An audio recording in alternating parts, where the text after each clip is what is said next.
Chapter 346 Promise of Blood Enhanced by the Blood Blossom. The austere Tachi suddenly felt lighter in his hands, full of cold, frightening determination. It was almost as though it had a mind of its own now, a mind focused on one goal: to find the enemy and get a taste of their blood. Finally, a moment later, Nephis attacked again, her beautiful face cold and indifferent like an alabaster mask. Only the flames in her eyes moved, burning furiously, white as the empty void of the godless heavens above their heads. Sunny gritted his teeth and moved to meet her. Their blades clashed once again. Just like before, he was shaken by the force of the impact.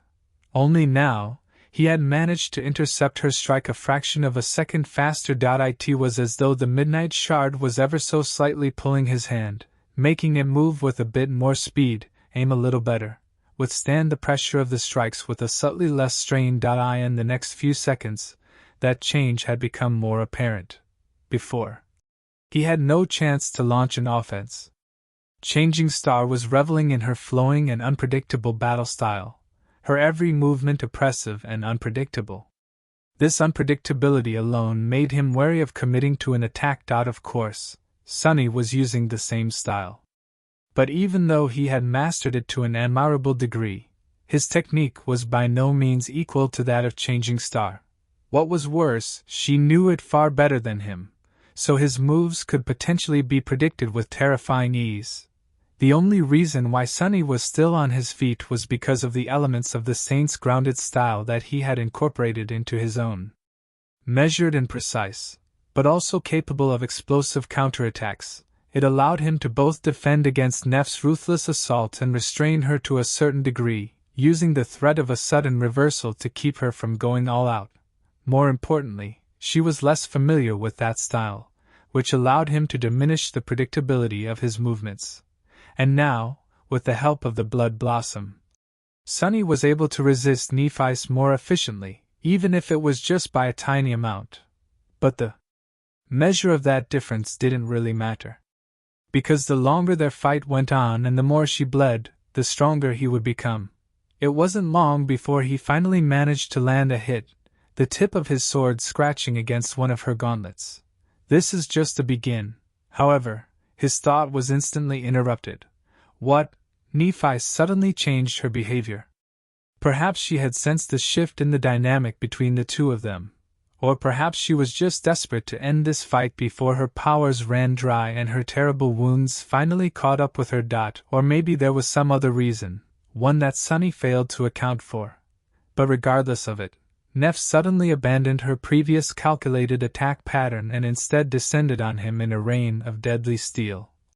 Her defense crumbling and leaving her open to retaliation, caught by surprise. Sunny barely had time to shift his stance and block. The midnight shard was thrown down by a violent blow, pressing against his shoulder. The silver longsword slid across its length and scratched against the guard of the Tachi, mere centimeters away from Sunny's throat. For a few heartbeats, the two of them struggled desperately, trying to overpower the enemy. Their bodies were so close that Sunny could feel Neff's breath on his cheek, as well as the heat radiating from her skin. Damn it! She was just stronger. So much stronger. Little by little, her sword angled forward, and then bit into his skin, blood flowing on its silver blade. With an angry growl, Sunny let go of the hilt of the midnight shard with one hand. His fist shot toward Changing Star's body, the ghostly stiletto appearing in it at the last moment. But of course, Nephis had anticipated that.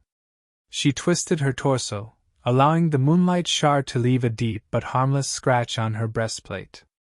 In doing so, she had to relieve pressure on the Tachi, allowing Sunny to push her sword away from his neck. But before he could jump back, Neff finished her attack by delivering a devastating blow to his head with the pommel of her sword. Disoriented, Sunny staggered back. He felt blood streaming into his eyes and lost his vision for a moment. Even shadow sense was useless, because he simply couldn't differentiate up from down right now. Suddenly, his heart was full of dread. Think. He had maybe a fraction of a second left before suffering a complete defeat. What is she going to do? The silver longsword was currently, raised slightly above him after the upward strike. The fastest way to finish the fight would be to bring it down, possibly with its flat on his head, or with its edge on his shoulder, thus severing one of his arms. Yes, the second option was the easiest to execute and the most advantageous. But it was Nephi's he was thinking about. What would she do, faced with the choice of protecting his head or his shoulder? Sonny instinctively threw the midnight shard up to block a vertical blow aimed at his skull. His body moved on its own, following the memory of countless hours of training. Thanks to that, he was able to perform the block even in this stunned state. His judgment was correct. The Tachi collided against Changing Star's sword and was thrown aside. But thanks to that, the strike missed his head completely. Instead, it fell on his clavicle and bit deep into his flesh, scraping against bone. Sonny's world exploded with pain. But instead of letting it overpower him, he leaned forward and caught Neff's hand in a trap, entangling it with his own. Then, he drove the midnight shard forward and felt it pierce soft flesh. Nephi shrieked, her voice full of agony and shock.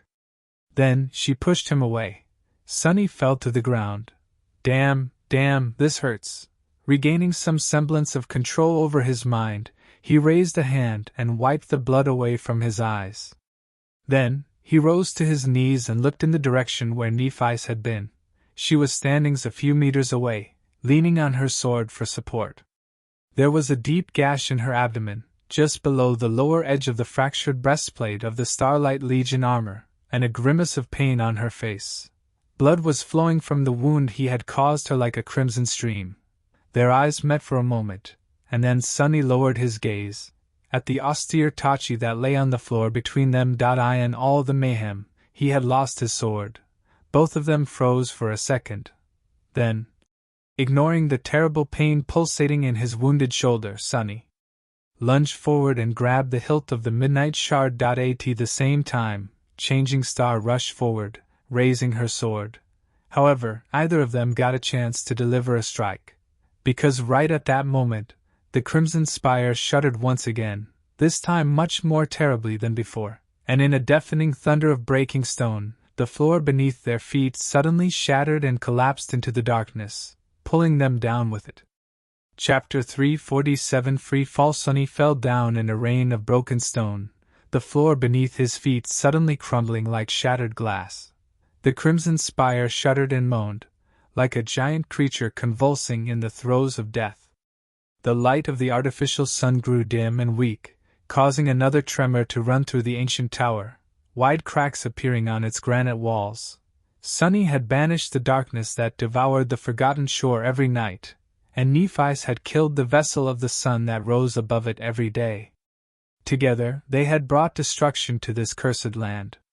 Today was the end of days for the forgotten shore, one that the two of them had ushered in, and one of them was going to have to endure the fallout of this cataclysmic change. Surrounded by a rain of falling shards of stone, Changing Star twisted and somehow managed to aim her sword in Sonny's direction. Even more miraculously, he managed to intercept it with his own. Both were thrown away from each other, the transparent wings weaving themselves behind their backs. For a couple of seconds, Sonny felt his body plunging down into the darkness. Then, finally, the dark wing fully manifested and turned into a blur, supporting his weight. Dodging a massive slab of granite that threatened to crush him, Sonny used it as a step and propelled himself through the air. The midnight shard flashed, aiming at Changing Star's wings, but was blocked by the blade of the silver longsword. As the debris fell down, two human figures collided against each other and spun in the air. With nothing to serve as a support, the only chance they had to exert any force was to use the body of the enemy as one. Their bodies entangled, almost as if they were lovers. But in reality, of course, the purpose of this intimate closeness was not love, it was violence. Grabbing Nephi's with one hand and using his legs to trap hers, Sonny twisted his torso and delivered a devastating blow with his forehead, feeling the brittle bones of her nose shatter under his strike. But at the same time, her armored fist crashed into his side, aimed cruelly at the half-closed wound left behind by Castor. Sonny screamed out in the Next second, her other fist slammed into his face. Augmented by the weight of the silver sword, that blow caused Sunny to lose himself for a short moment.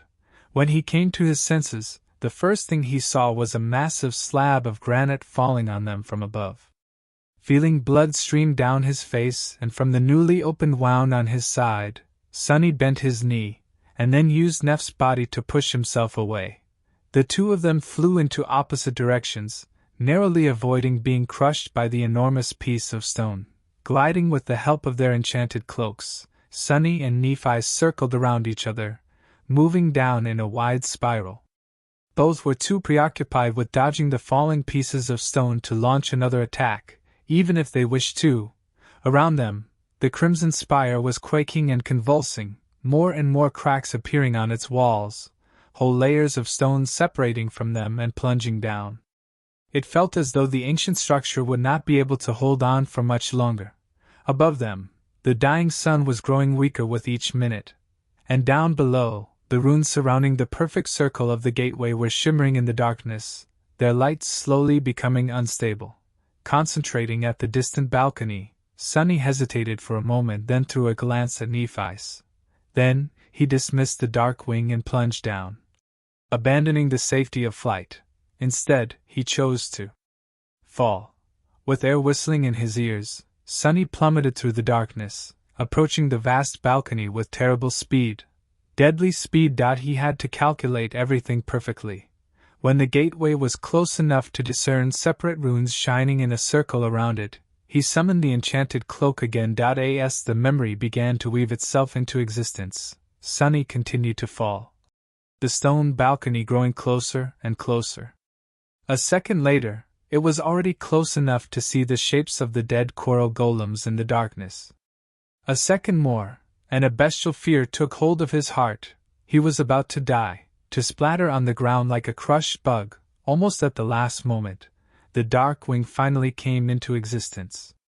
Immediately, Sunny activated the enchantment, and tried to turn his vertical fall into a horizontal glide. As inertia pulled him down with dreadful speed, he cut a smooth arc in the air and hit the stone surface of the balcony, turning the violent impact into a roll.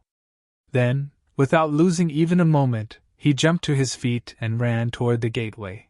Consumed by pain, Sunny limped over the shimmering runes and entered the ring. Almost immediately, a strange feeling overtook him. It was like that strange and indescribable feeling you get a few seconds before realizing that the reality surrounding you is just a dream, and that you are about to wake up. The light of the runes grew stronger. Simultaneously, Sunny's own body began to glow, emanating the same ethereal light. Before that glow had a chance to become bright, though, a shadow fell from above in a deadly rustle of sharp steel. No! Sunny threw his hands up, deflecting the blow of Changing Star's silver sword. Nephi's descended upon him like an avenging angel, the fierce white flames burning in her eyes with frightening intensity. As soon as her feet touched the stone inside the iron ring, the shimmering runes blinked and disappeared. Both conduits were cut off from the Crimson Spire, thus breaking the flow of soul energy. Without it, the gateway could not function. Only if one of them was thrown outside would the runes ignite once again. Sunny gritted his teeth and thrust his sword forward, hoping to get Nephi's before she had time to regain her balance. But she was too fast, too cunning. Before he could even get close to piercing her flesh, Changing Star was already moving, trapping his blade under her own and throwing it aside. Sunny rammed into her, throwing all of his weight into one devastating blow. At the same time, he felt cold steel brushing against his ribs, causing more blood to stream down. The two of them collided with frightening force and fell out of the iron ring of the gateway, rolling down the steps of the dais. As soon as the first of them crossed the circle of runes, they shimmered and shined once again. Sunny fell on the cold stones and remained lying there, consumed by pain and exhaustion. A low, tortured moan escaped from his lips. Something was broken inside of him. He felt weak and cold. He didn't want to stand up. I am not done yet. I'm not. Chapter 348. Unbroken. Sunny lay on the ground, gulping air like a dying fish. It felt as though he was drowning. His body was a map of pain. He couldn't even remember how many injuries he had received. There was the gash in his side left by Castor's Jian, the gruesome wound that almost severed his clavicle, the long cut across his ribs, and many smaller ones. But he was still alive. He was still able to fight. He was still not willing to give up. All around him, the Crimson Spire was trembling and groaning, slowly starting to collapse. Gritting his teeth, Sunny tiredly pushed himself off the ground. His body protested, but he forced it into silence and slowly rose to his feet. The blade of the midnight shard scraped against the stones as he pulled it up. Nephice was doing the same. The young woman stood up and staggered, then regained her balance and grew still. Her posture was slumped, with one hand pressed tightly against the deep wound on her abdomen. Changing Star looked weak and beaten, her fearsome presence diminished. Her face was pale, bloodied, and grim, contorted by a grimace of suffering. Only her eyes, which burned with dimming white flames, were still the same, striking, cold, and full of unshakable resolve. Both of them were washed in the ethereal light of the gateway. Looking at Neff through that light, Sunny slowly inhaled and said in a hoarse voice, "Let's finish this." She stared at him for a few moments, then grinned. Her teeth were painted red by blood. And the next moment, Nephice raised her sword and dashed forward, sending a cloud of dust into the air with her feet. They clashed beneath the dais of the gateway, their swords whistling through the air like hungry fiends. The clangor of steel drowned the sound of breaking stone, resounding in the darkness of the Crimson Spire once again. Both Sunny and Nephice were gruesomely wounded, but neither allowed their agony and pain to make them weaker. Instead, they fought with ruthless ferociousness, throwing everything they had left at the enemy, not holding anything back. Now that Changing Star was bleeding heavily, the blood blossom hanging on Sunny's neck entered a state of frenzy. At times, it felt as though his sword moved on its own, helping him strike faster, harder, with deadlier precision. He had never been as powerful as he was now, and yet, it was not enough. Nephice was still too much for him to handle. She was still too strong, too fast, too overwhelming. She was more like a monster than a human. A demon of silver steel wreathed in pale white flames. Sunny managed to add several deep cuts to her harrowing collection of injuries, but the damage he received in return was twice as terrible. His left arm was slowly growing numb, weakening his grip on the hilt of the midnight shard. His lungs were burning, and it was getting harder and harder to inhale. With each breath, a wet, disturbing sound fell from his lips. His eyes were burning, too, his vision becoming blurry because of all the blood streaming into them. He had to rely on Shadow Sense a lot to make up for this debilitating affliction. I can't go on like this. He had to think of something. Something devious and smart, something that would work. But for the first time, Sunny's bag of tricks was empty. And no matter how much he thought, he couldn't imagine anything that would defeat Nephice. She knew him too well. Better than anyone in the entire world. 2 worlds, even. And yet, Sunny felt that he had no chance of victory if everything continued as it had. He was already just one step away from death, and so, he did the one thing he could think of. A desperate gamble with little chance of success. Summoning all of his remaining strength and resilience, he forced his perception to shift, and started weaving the strange, taxing movements of the incomplete shadow dance into his technique. He allowed his mind to become formless and shapeless, and then aimed it at Changing Star, trying to mimic her incredible battle art to the smallest detail, and use it as a weapon to destroy her. After all, if not Neff, then who could he ever imitate? He was the person who knew her best in the world, too. He was her companion, friend, and pupil. He was already practically her shadow, her compliant little helper. Caught in the net of her schemes, in her insane, insatiable desire, and incapable of breaking free, not only because there was no other choice, but also because he didn't really want to be apart from her. He knew her flowing, deadly battle style better than anyone except for Nephice herself. After all, he had practiced it as well, spending countless hours to master its foundation and gain insight into its principles.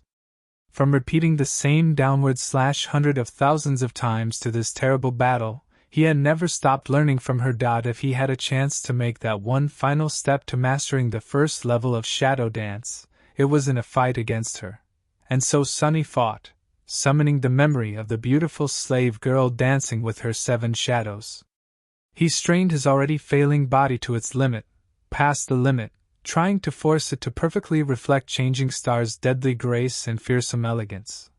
Put under that strain, his body began to collapse. Sunny felt as though there was something brittle in the center of his chest, a small part of his body that was slowly cracking under the pressure. With each move he made, a new crack appeared on its surface. He just hoped that he would make the breakthrough before that small part exploded. If he could endure just a little more, do a little more, understand a little more, but in the end, he didn't. After another strange and excruciating move, one that somehow felt different from all the rest, the delicate thing in his chest suddenly shuddered and broke. For a moment, Sunny felt as a marionette whose strings had been cut. His eyes widened in horror, and then, the midnight shard shivered slightly. In the next second, the invisible well of power hidden in his soul opened, and a flood of rejuvenating strength carried his exhaustion away. Chapter 349 Fate. When something in Sunny's chest shattered, the hidden enchantment of the Midnight Shard, unbroken, came into effect and opened the floodgates of power to support him in the desperate, defiant last stand. Of course, the Blood Weave was enhanced by it, too, boosting its restorative powers. The virtuous cycle was complete, simultaneously making him much stronger and bringing him away from death's doorstep. Changing Star's sword whistled through the air, aiming to pierce his flesh, and was thrown aside by the forceful push of the austere Tachi. For the first time since the beginning of their brutal fight, Sunny didn't reel because of the violent shock reverberating through his bones. Now, he had reached the absolute pinnacle of his power potential. With his core fully saturated, the shadow wrapped around his body, the blood blossom filling his memories with frenzied might, and the unbroken enchantment of the stalwart blade doing the same for his body, Sunny was as strong as he would ever be before becoming an awakened. Now, he was finally able to match Nephi's. Almost. Astoundingly, incredibly, irrationally, she was still stronger. How? How, damn it? Sunny moved and fought, blood seeping from his terrible wounds. Although the gap in power between him and Changing Star had diminished significantly, it was still there, making him miss his attacks by a fraction of a second, be too late to block and deflect by a hair's breadth. He was still losing. As the two of them clashed furiously, sparks of burning metal flying into the air from the point where their swords met. The light of the artificial sun had grown dim and unstable, and the crimson spire continued to break apart. At some point, an enormous piece of granite crashed into the vast balcony, showering them with a rain of sharp splinters. A net of cracks appeared on the stone's surface beneath their feet, slowly widening as more debris fell down. Both of them were thrown to the ground by the shockwave of the collision, but immediately got up, lunging at each other with dark, murderous determination. Sunny dodged the tip of the silver long sword and thrust his Tachi forward, leaving a deep cut on Neff's forearm, slicing her muscles apart. At the same time, she made a step forward and slammed the pommel of her sword into his mauled clavicle, making Sunny's mind explode with pain. He heard someone scream, their voice hoarse and full of indescribable suffering, then realized a moment later that that bestial voice was his own. Soon, the scream turned into a growl. He wasn't done yet. He refused to be defeated, he refused to give up. He still had a chance to win. Because through all of this, Sunny had continued to push himself toward mastering the first step of the shadow dance. Just before something shattered in his chest, thus causing the Midnight Shard to open the well of hidden power, he had sensed an approaching epiphany. It was already there, at the precipice of his mind. But his body was not strong enough, not malleable enough to manifest it into reality. Or at least it had not been before receiving the boon of the Unbroken. Now, everything changed. Sunny felt that he would be able to make a breakthrough with the help of the powerful enchantment. Every strike, every block, every step brought him closer to finally being able to complete the foundation of his elusive battle art, to bring his vision of it to fruition. Taking a pained breath, he deflected another vicious attack, hesitated for a split second, and looked away from Nephi's. Instead of watching her body and her movements, he instead gazed at her shadow. The shadow shifted slightly, facing away from the glowing ring of the gateway. Its shadow hands moved, raising a shadow sword. The shadow sword fell, aiming to cut the shadow's enemy down, and suddenly it felt as though a door opened in his mind. Everything suddenly fell into place. Everything connected. What was fragmented and obscured before now became clear and whole. It was complete. Before Nef's sword could reach him, Sunny evaded it with a slight shift and raised the midnight shard. A moment later, he delivered an identical strike, forcing her to retreat. Like that? Changing Star was already attacking again, moving with speed and precision that seemed inhuman. Sunny mirrored her movements, and their blades collided in the air, causing a rain of sparks to fly down. His style changed slightly, growing more graceful. Smooth, flowing. Deadly. Just like hers. No, this is wrong. The point of shadow dance was not to mirror every movement, to become a literal copy. It was to understand the very essence of the enemy's style and turn it against them. Sunny scowled and changed his grip on the midnight shard slightly, then attacked, manifesting the essence of Changing Star's technique into his own body. Suddenly, he was able to see her intentions with more clarity, understand the pattern of her steps better. He was able to perform every action she had performed, but also those that she had not used yet. After all, he was not a reflection, but a shadow. He wasn't replicating Changing Star's movements. Instead, he was replicating Changing Star herself. The very heart of her battle technique. Nef's eyes widened when she felt the sudden change in his style. When they clashed again, Sunny seemed to be able to mirror her every move, throwing the flow of combat into a violent turmoil. His movements were sharper, faster, filled with more meaningful intent. Her attacks slowed down for a few moments, then grew even more violent and ferocious. Only now, they seemed to be less measured, less controlled. It was as though she had lost her absolute grasp on the cadence of the battle, and was now compensating for it with brute strength. Sunny suspected that the small advantage he had gained wasn't going to last long. Nephi's was too smart and too gifted to allow this lack of understanding to persist. Soon, she was going to see through the guiding principle of his newly established style and adjust to resist it. Even he couldn't predict what was going to happen then. That is why, despite his best judgment, Sunny gritted his teeth and escalated his attacks, sacrificing any semblance of defense in the process. This had to end fast. At first, he was able to see Nef's intentions with a considerable measure of clarity, allowing him to react to her attacks slightly before she started to move. When possible, he mirrored her strikes to throw the flow of the battle into chaos. His own came with a tiny delay, lagging behind the enemy by a fraction of a second. Then, they happened at the same time.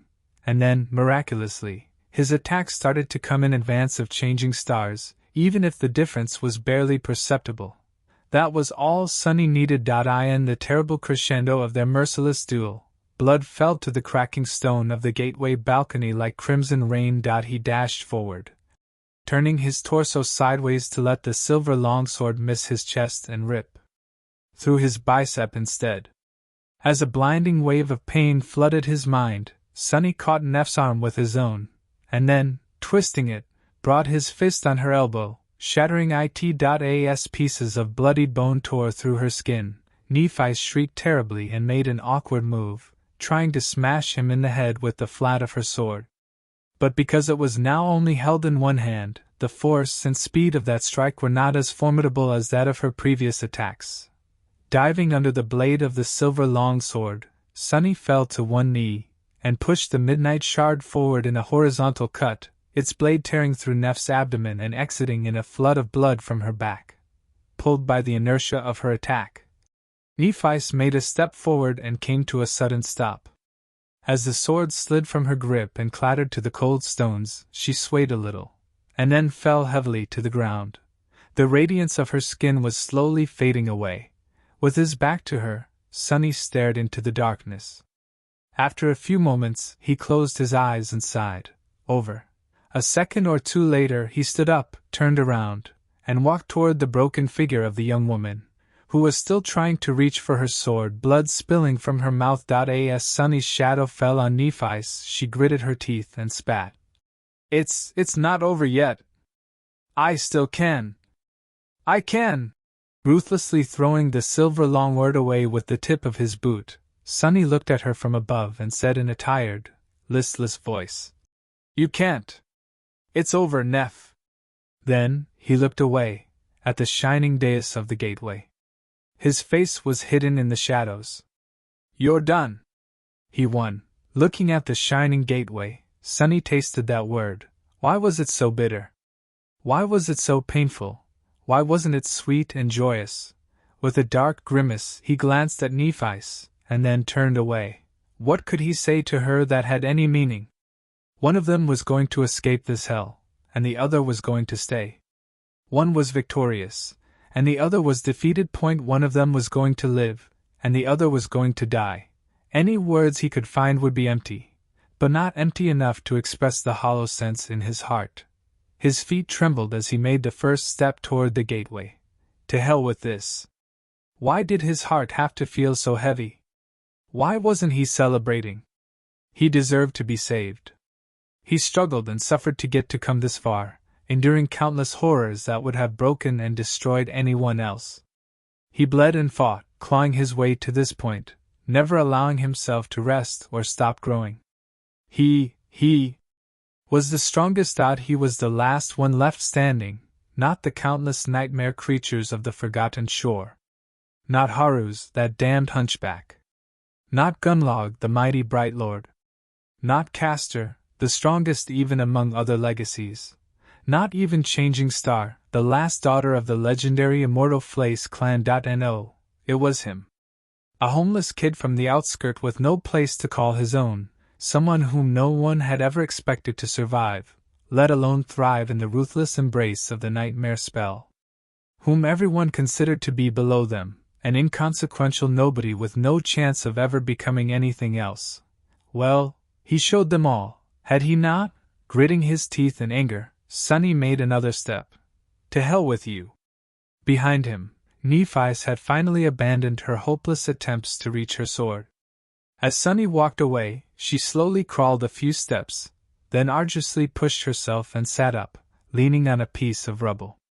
The light of the gateway reflected in her eyes as she watched him go, hunched, seemingly unable to move anymore.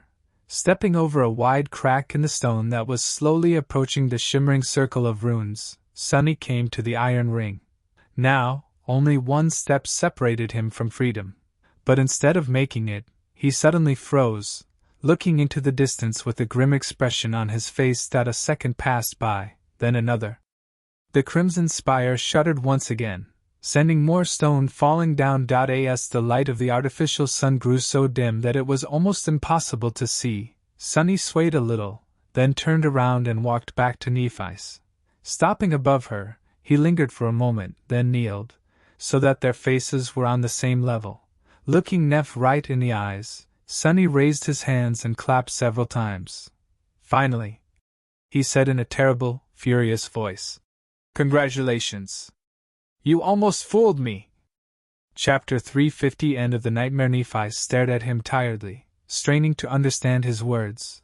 The radiance was gone from beneath her skin, and instead of it, white flames had once again appeared, licking weakly at her wounds. However, their power was almost gone. Instead of healing, all they could do now was stem the bleeding and prevent Changing Star from dying right there, and then. A few seconds later, she opened her mouth, letting blood flow over her lips, and said in a low, barely audible voice, "What are you talking about?" Sonny snarled. "Drop the act? Your performance was, indeed, masterful. But don't forget who taught you how to lie in the first place." Did you really think that you would be able to deceive me? She was silent for a few moments, then whispered, I don't understand. He looked at her and asked, his voice shaking with anger. Why did you do it?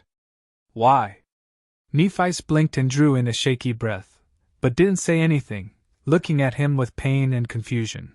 Realizing that she wasn't going to answer, Sunny spat. Why did you throw the fight? She lingered for a moment, then said quietly, I didn't. A bitter smile appeared on Sunny's lips. Shaking his head, he said, You almost made it work, you know. I almost bought it. But after all of it was done and I could think clearly, some things really didn't add up. They didn't make any sense.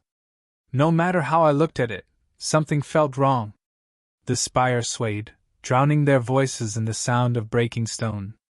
Not paying it any attention, Sunny continued. First, I know for a fact that you are somehow able to support two augmentations at the same time. You did so while fighting Gunlog. One to enhance your sword, the other to enhance your body. I rarely forget things, so how could I not remember this? Once you were heavily injured, you summoned back the flames from the sword and were able to simultaneously strengthen yourself and heal those wounds. And yet you only used one when fighting me. Funny, isn't it? Nephi stared at him, not saying anything. Then she uttered, My powers were exhausted. Sunny spat. I would have believed that, maybe, if not for your other mistakes. Back at the top of the spire, you had an opportunity to cut off my arm, ending the fight right there and then. That was the best course of action, the swiftest and most effective attack you could have performed. But instead, you chose a less advantageous method and went for my head, striking with the flat of the blade. A grim expression appeared on his face. Someone else might have made that choice, but not you. Not Changing Star, the sword's saint. The only reason for you to pass on that golden opportunity is that you never really wanted to win. Didn't you? He looked up and grimaced, pain assaulting his mind like a furious sea. And finally, why did you even stay there at the top of the tower, waiting for me to come? If you wanted to escape, you could have gone to the gateway as soon as you realized what the soul conduit was, not even giving me a chance to save myself. But you did not. You just sat there quietly and waited, ignoring your chance to reach the gateway first. So why?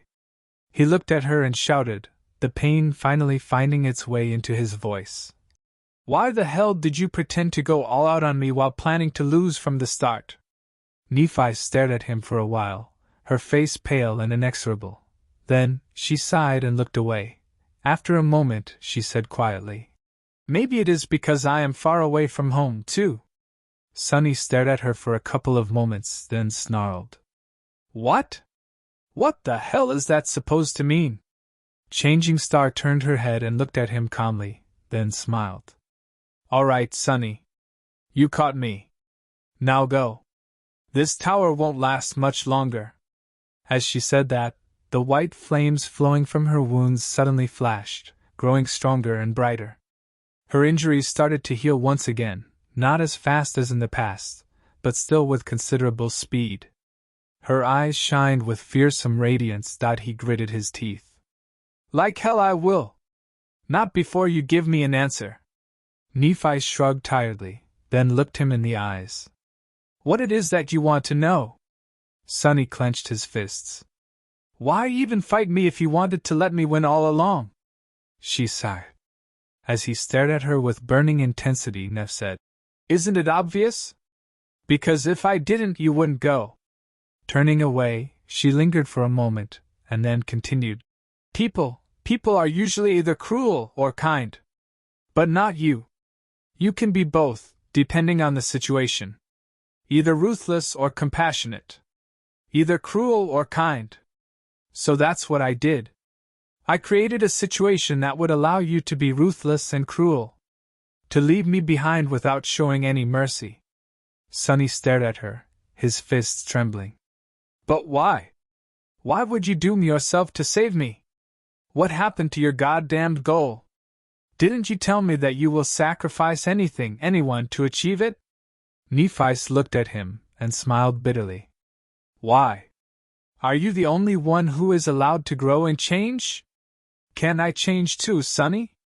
She turned away and said tiredly, her voice full of invisible, but crushing weight. Yes. I did say such a thing. But saying and doing are two different things, Sonny. Once it all started, once all those people were dying because of what I have done, once I suffered defeat after defeat, it was more difficult than I could ever imagine. It was distasteful. He shook his head in shock. So that's it? You just gave up? After all that crap, you just decided that it was too much for you? Changing Star remained quiet for a bit, then slowly shook her head. You don't really understand me at all, do you, Sonny? Facing him, she grinned. Give up? No, I didn't give up. I didn't abandon my goal. I just realized that I was not ambitious enough.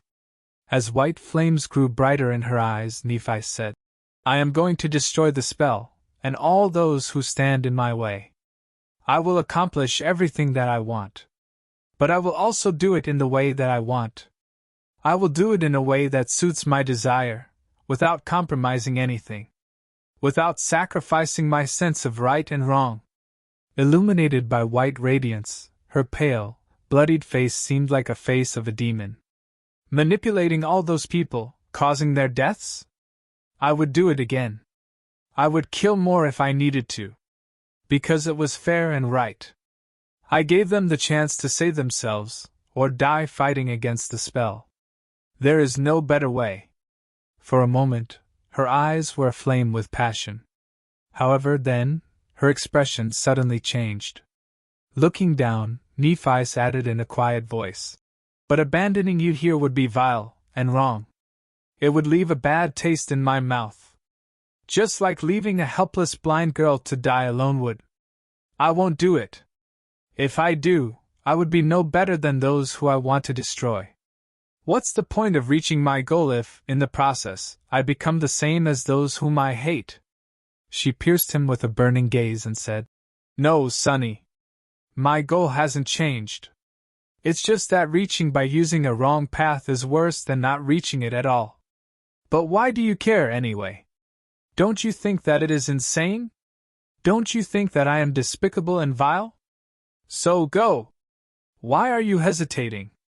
Sonny stared at her, a deep frown appearing on his face.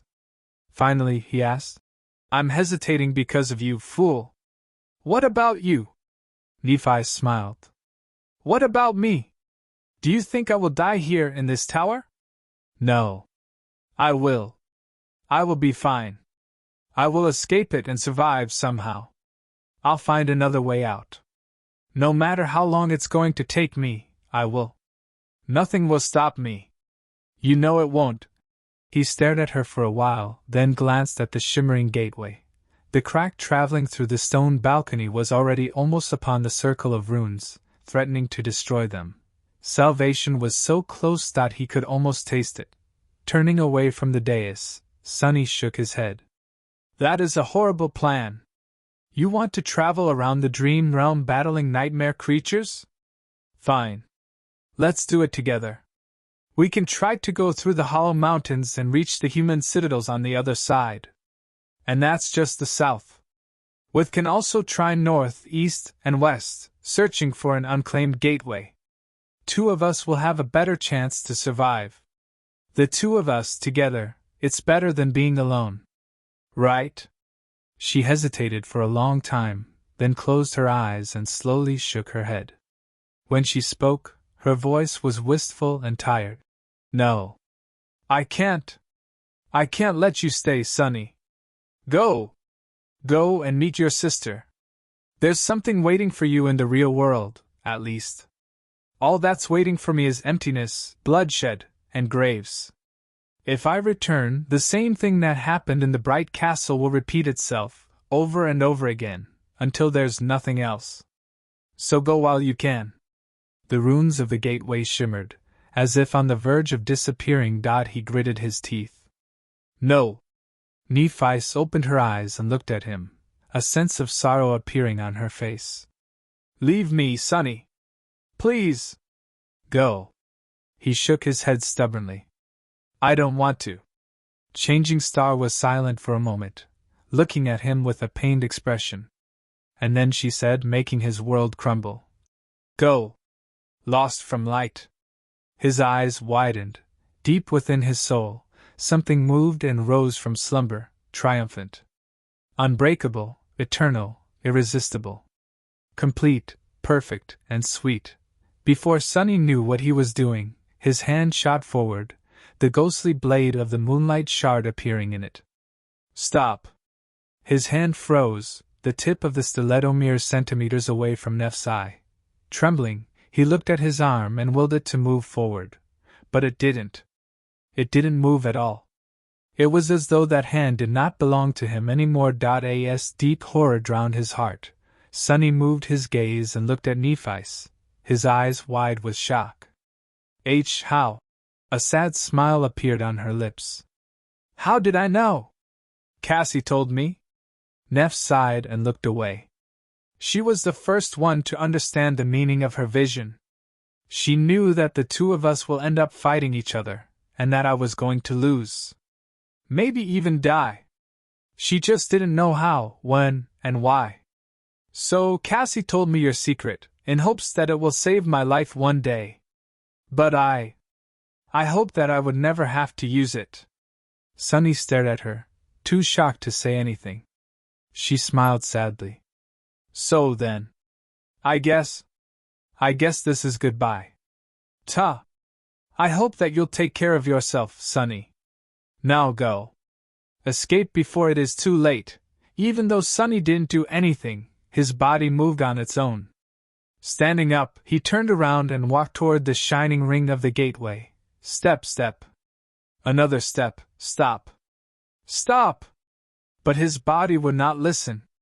It just continued to move forward, indifferent to his commands. A dull ache settled somewhere in the center of his heart. Stop! There was nothing he could do. He was a miraculous shadow bound to a master. Once the master gave a command, he had no choice but to obey. Sunny slowly walked up the steps of the dais and approached the circle of runes, then crossed the iron ring without slowing down. As soon as he did, the runes shone with intense light. His body began to glow too. No! I refuse! The ethereal radiance grew brighter and brighter, until it became hard to discern the human figure in its middle. No! And then, suddenly it disappeared, leaving only emptiness behind. Sunny was gone, finally free of this long and arduous nightmare. The journey back to reality that had taken him more than a year was now over. He made it out alive. Just a few seconds after he disappeared in a flash of light, the crack in the stone reached the circle of runes and broke it. The shine of the gateway grew unstable and swiftly faded away. At the same time, the artificial sun of the Forgotten Shore ignited one last time with a bright, intense explosion of light. And then extinguished, left alone in the collapsing tower and with no more light to shine upon her. The beaten, broken figure of Changing Star disappeared into the shadows. End of Volume 2, Demon of Change. Chapter 351. Once again, Sunny found himself in the endless space between dream of reality. All around him, there was nothing but a boundless black void, which was illuminated by a myriad of bright stars. Between those stars, countless strings of silver light were woven into a beautiful and inconceivably complex pattern. Once again, he felt as though he had glimpsed the inner workings of the spell. Was it just an illusion, or was he able to see more now?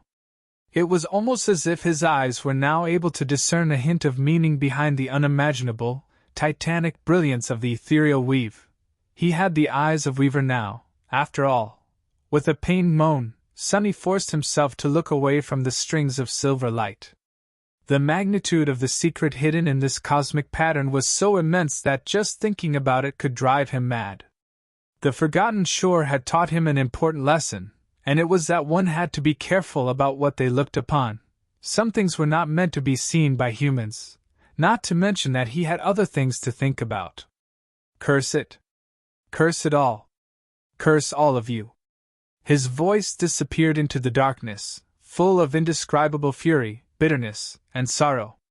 No one was there to hear it, except for the spell, which chose to tactfully remain silent. Breathing heavily, Sonny clenched his fists and closed his eyes. He didn't know what brought him more rage and pain, the fact that he had lost Neff, or the fact that his secret had been revealed. Both were too bitter to swallow. All that time, all that suffering, and for what? He had outsmarted and defeated so many powerful enemies, only for his true name to be discovered by an ungrateful, weak, blind girl. After everything he had done for her, Cassie's betrayal, perhaps, had hurt him the most. Curse her. Once again, he was a slave. He made a full circle and returned exactly to where he had started. In shackles. Only instead of nameless slavers, Nephis had become his master now. Nephis, Sonny gritted his teeth and groaned, a storm of conflicting emotions tearing his heart apart. Why did she have to do it? Why? The pain of losing her, the hope of finding her again, was just as strong and overwhelming as the hope that she would die and disappear forever in the unforgiving hell of the dream realm. So that they would never have to meet again. So that he would be free. He clawed at his face, not knowing how to process this conflagration of feelings. For someone who had spent most of his life alone, not caring for anything, this was all just too much. Luckily, time in this boundless void was a strange concept, so he had an eternity to try and come to terms with his new reality. The spell kept silent, as though giving him a chance to do just that. After a while, maybe hours, or maybe days, or maybe just a single second, Sonny sighed. Some time later, he opened his mouth and whispered, "I won." He had survived. Who could have thought, slightly more than a year ago, he was thrown into a region of the dream realm that no human had ever escaped, and now, he was not only returning to reality, but also doing so as one of the most powerful sleepers in the history of the human race. Maybe even the strongest one, or the second strongest. He had survived countless horrors, crossed a cursed sea on a boat made of demon bones, slew hundreds of nightmare creatures, gained experience and scars worthy of a lifetime, touched the hidden knowledge of the gods, saw a tyrant die and a new one be crowned, banished an ancient curse into the darkness of oblivion and watched as the sun died, and now, he was about to become an awakened. An elite among elites, a person at the very top of society, one with access to the best food, the most wealth, the highest forms of prestige. The highest, everything. All his dreams were going to come true, all his suffering would now be rewarded. I will not be sad, I will not be bitter, I will not be angry. Who should I? Had he gone through this nightmare to be left heartbroken on the other side? No. He had earned this joy, this delight, this triumph, and he was going to enjoy it. Slowly, a shaky smile appeared on Sonny's face. At first, he had to force himself, but after a while, the smile became sincere. That's right. Victory is supposed to be sweet. So, let's see, what should I start with? As if answering him, the spell finally spoke. Its voice sounded a little strange, as if it was continuing a sentence after being interrupted. Frowny face. Your shadow is overflowing with power.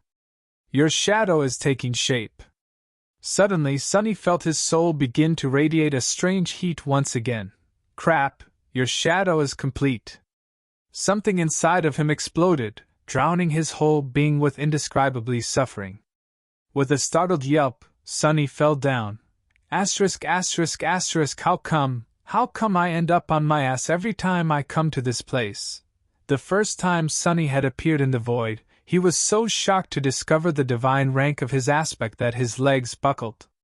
And now, due to the painful transformation happening to his soul, he ended up in the same situation again.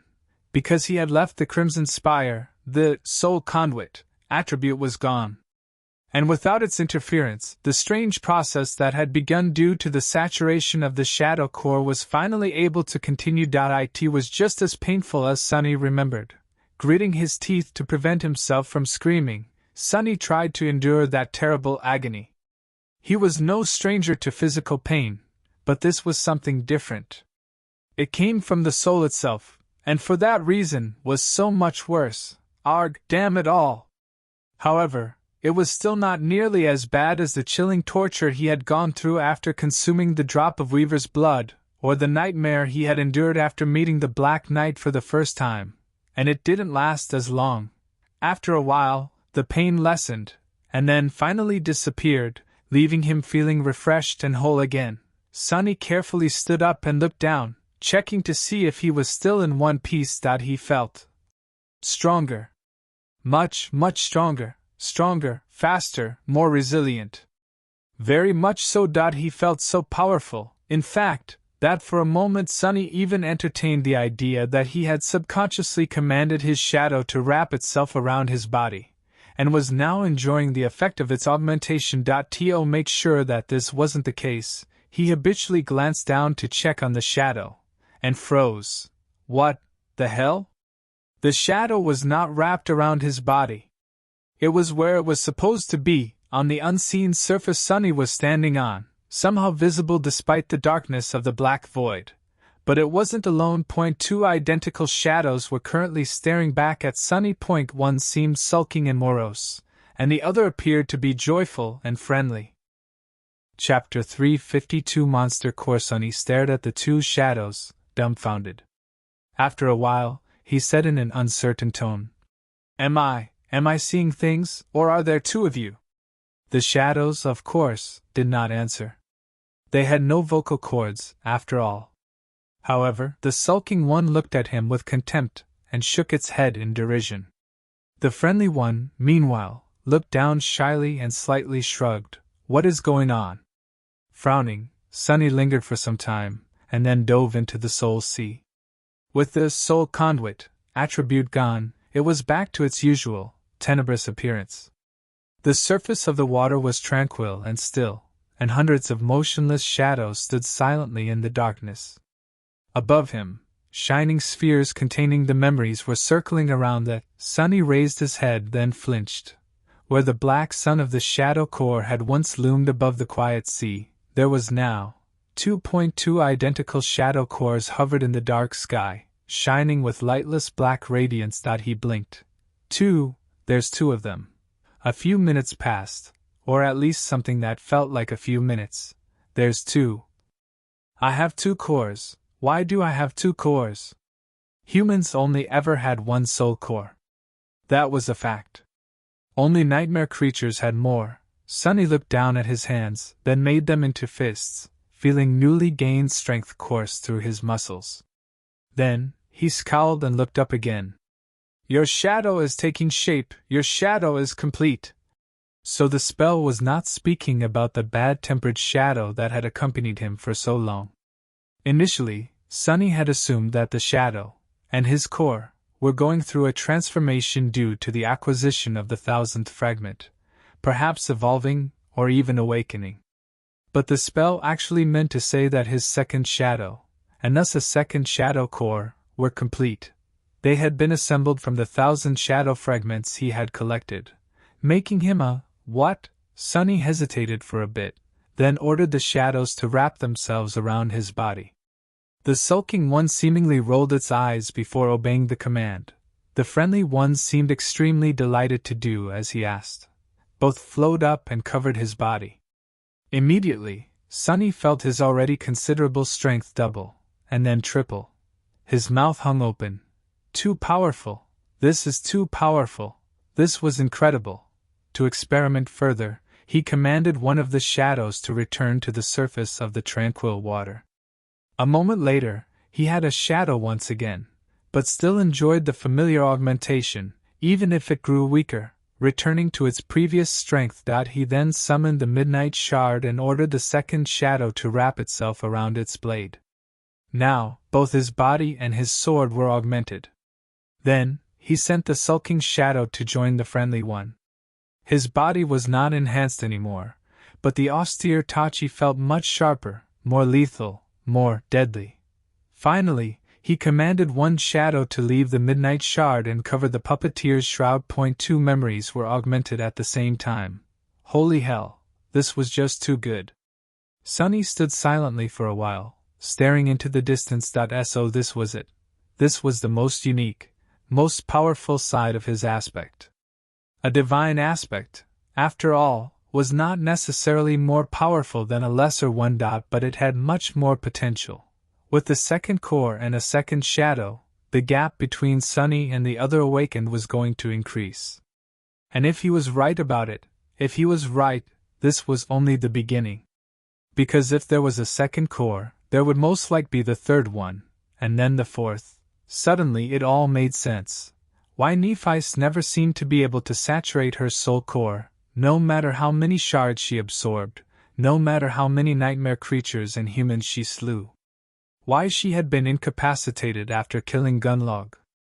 Why she was so much stronger, faster, and more powerful than him, even at his peak. It was because her aspect was divine, just like his. But she had discovered its secret much sooner than him. As a dull pain appeared in his heart, Sunny banished the image of Changing Star from his mind and summoned the runes. He had to make sure that his guess was right. Name, Sunless. True name, Lost from Light. Rank, Dreamer. Below that, new runes were shimmering in the darkness. Sunny's eyes widened. Class, Monster.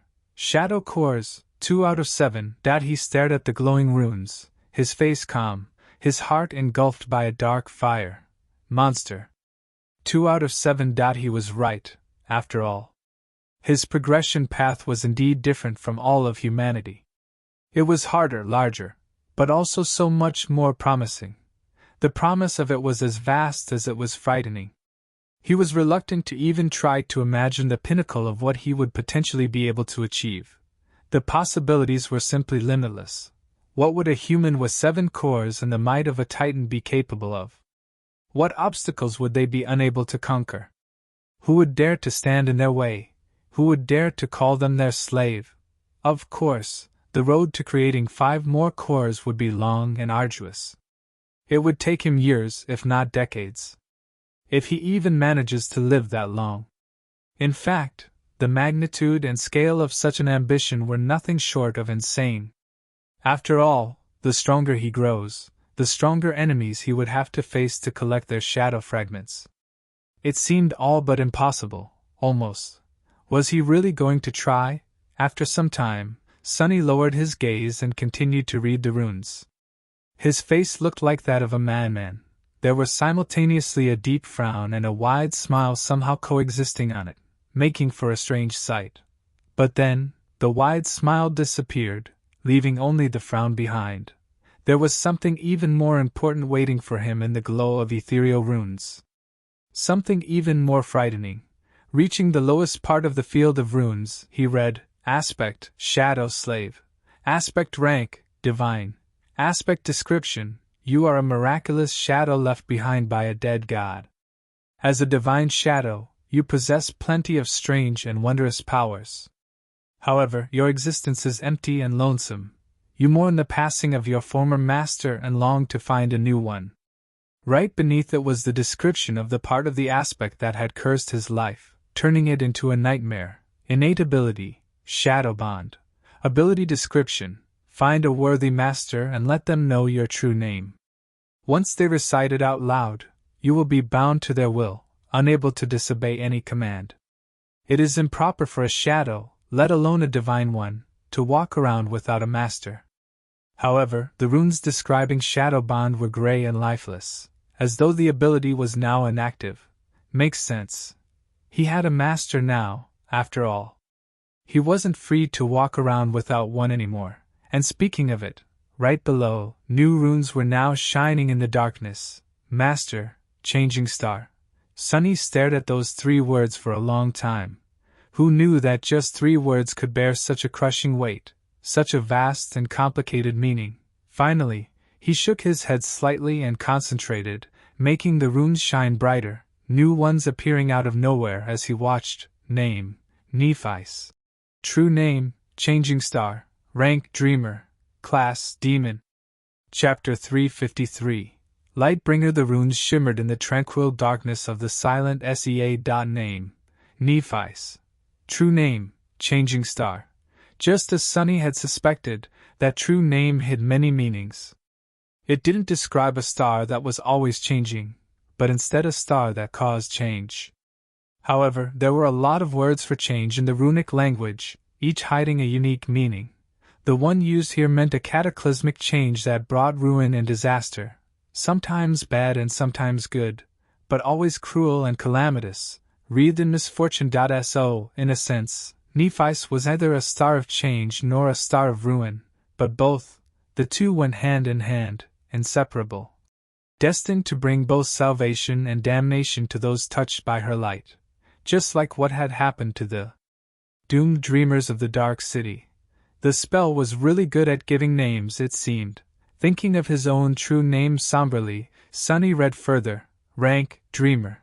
Class, demon. Soul cores, 3 out of 7. Soul fragments, 2749/3000. He stared at the last two strings, a dark expression written on his face. So this is how far ahead of me you are. Then, with a heavy sigh, he looked away. Many events of the past few months made sense now. During the fight against Gunlog, Nephi's had already been a dormant monster, just like he was right now, a dreamer in possession of two cores. It was because she had known that killing the Bright Lord would push her toward the third that she asked him to prevent Castor from attacking her in that moment of weakness. And in the time since, Changing Star had almost reached the fourth. How was she so fast?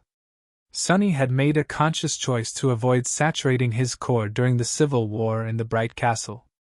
In hindsight, this decision had turned out to be a wrong one. Or maybe not.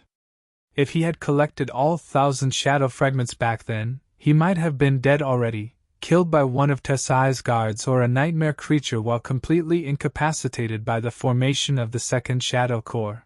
Hell, he would have been crushed to death by a piece of falling granite if not for the soul conduit, suppressing the process at the best possible moment. Just as always, terrible misfortune had come together with incredible luck. But even if he had come to possess the monster core back then, he would have never managed to create a third, let alone get this close to the fourth one. It was because Nephi's had one big advantage over him in the matter of collecting essence. Like every Awaken except for Sunny, she received a certain portion of the enemy's accumulated soul essence when killing a fellow human, while he received only a single shadow fragment, or a few, at best. If the enemy was of the higher rank than him, which hadn't happened yet, but was inevitably going to, considering his luck, the war against Tessai and Gemma must have been a true feast for Changing Star. Especially when slaying those experienced members of the host that had long saturated their cores themselves. She was always on the front line, after all. Fighting, killing, leading her followers. Sunny grimly stared into the darkness for a while, then slowly turned back to the runes. His eyes slid lower. Memories, Dream Blade, Starlight Legion Armor, Dawn Shard, Darkwing, Nameless Sun. There were a few utility memories, too, including Evertwine, the golden rope he knew so well. But Sunny did not pay them a lot of attention. His sight was attracted to the Nameless Sun. What was that memory and why hadn't he seen or heard of it before? Memory, Nameless Sun. Memory rank, Ascended. Memory tier, 6. Memory type, Weapon. Memory description. For a long time, the Nameless Sun suffered in solitude, longing for all the things that were lost. Only when she lost that longing, too, was the crimson terror of the forgotten shore finally born. His eyes narrowed. So, she received a memory after killing the vessel, after all, an ascended weapon of the 6th tier. Sunny wished that he could see its weave and learn what enchantments that terrible memory held. Whatever they were, however, the Nameless Sun was bound to be extremely powerful. But was it enough to help Nephi survive in the ruthless hellscape of the dream realm? He did not know. Frowning, Sunny continued to read the runes. Echoes, attributes, Dream Spawn, Nephilim, Flame of Divinity, the Fire. Dream Spawn, attribute description. You are born of two worlds, belonging to both, but welcomed in neither.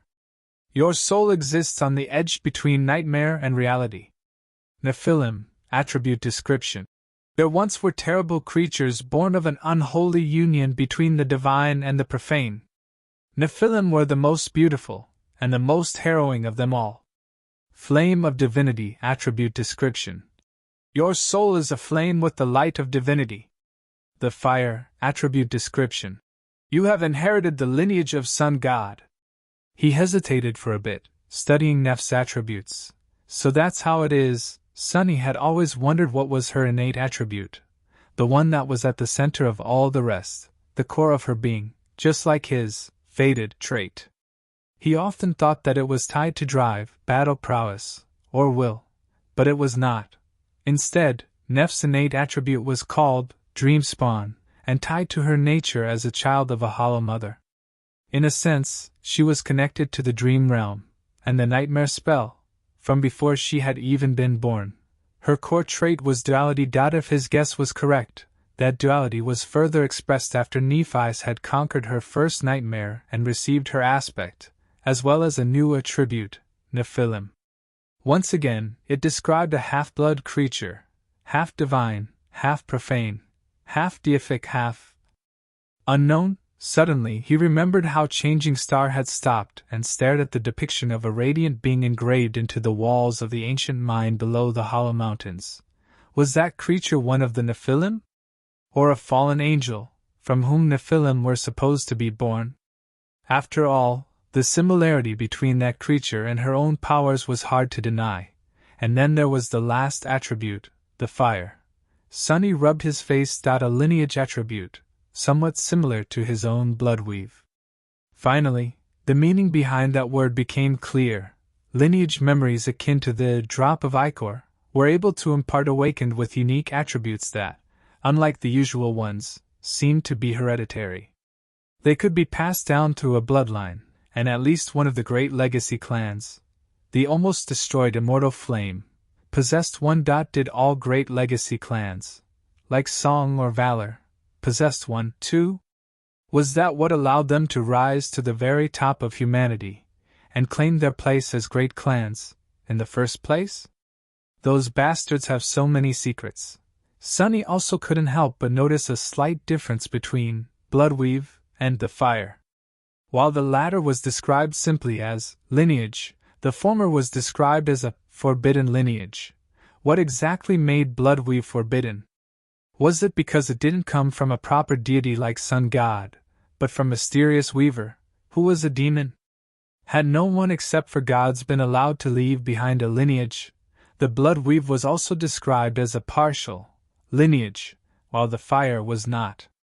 Questions. With a sigh, Sunny turned to the runes once again. Aspect, Lightbringer. Aspect, rank, divine. Aspect, description. You are a creature of light that was banished and doomed to exist in the darkness.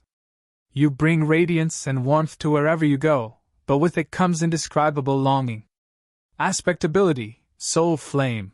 Ability, description. Your soul burns with the purest of flames. That flame can both restore and destroy, and is both a blessing and a curse. Innate ability, half-breed. Ability descriptions. You can directly absorb a portion of the soul essence of any nightmare creature destroyed by your flames, as well as of any human. Flaw, pristine soul. Flaw description. You must suffer to use your power. Sunny dismissed the runes and was motionless for a while, thinking. The name of the aspect, Lightbringer, could be translated in several ways.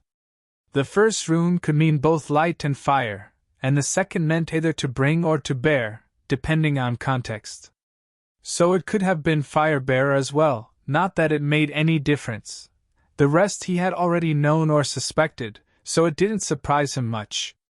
Only the strange innate ability, Halbreed, was somewhat new. Nephis had mentioned once that she was capable of doing something like that, but without sharing any details. It was also funny that the name of her flaw was Pristine Soul, while his was Clear Conscience. What a pair they were, one lost from light, the other the source of it. One a master, the other a slave. He gritted his teeth and closed his eyes for a second. What else was there to note? The soul conduit attribute was gone. It seemed that the artificial sun or the Crimson Spire itself had sustained too much damage and collapsed, thus removing it. He had escaped just in time. I guess there's not a lot of secrets left between us now. Sunny was sure that there was a new rune that Nephi could summon, one reading. Slave. Just like he now had access to all the information about her, she was going to learn everything about him.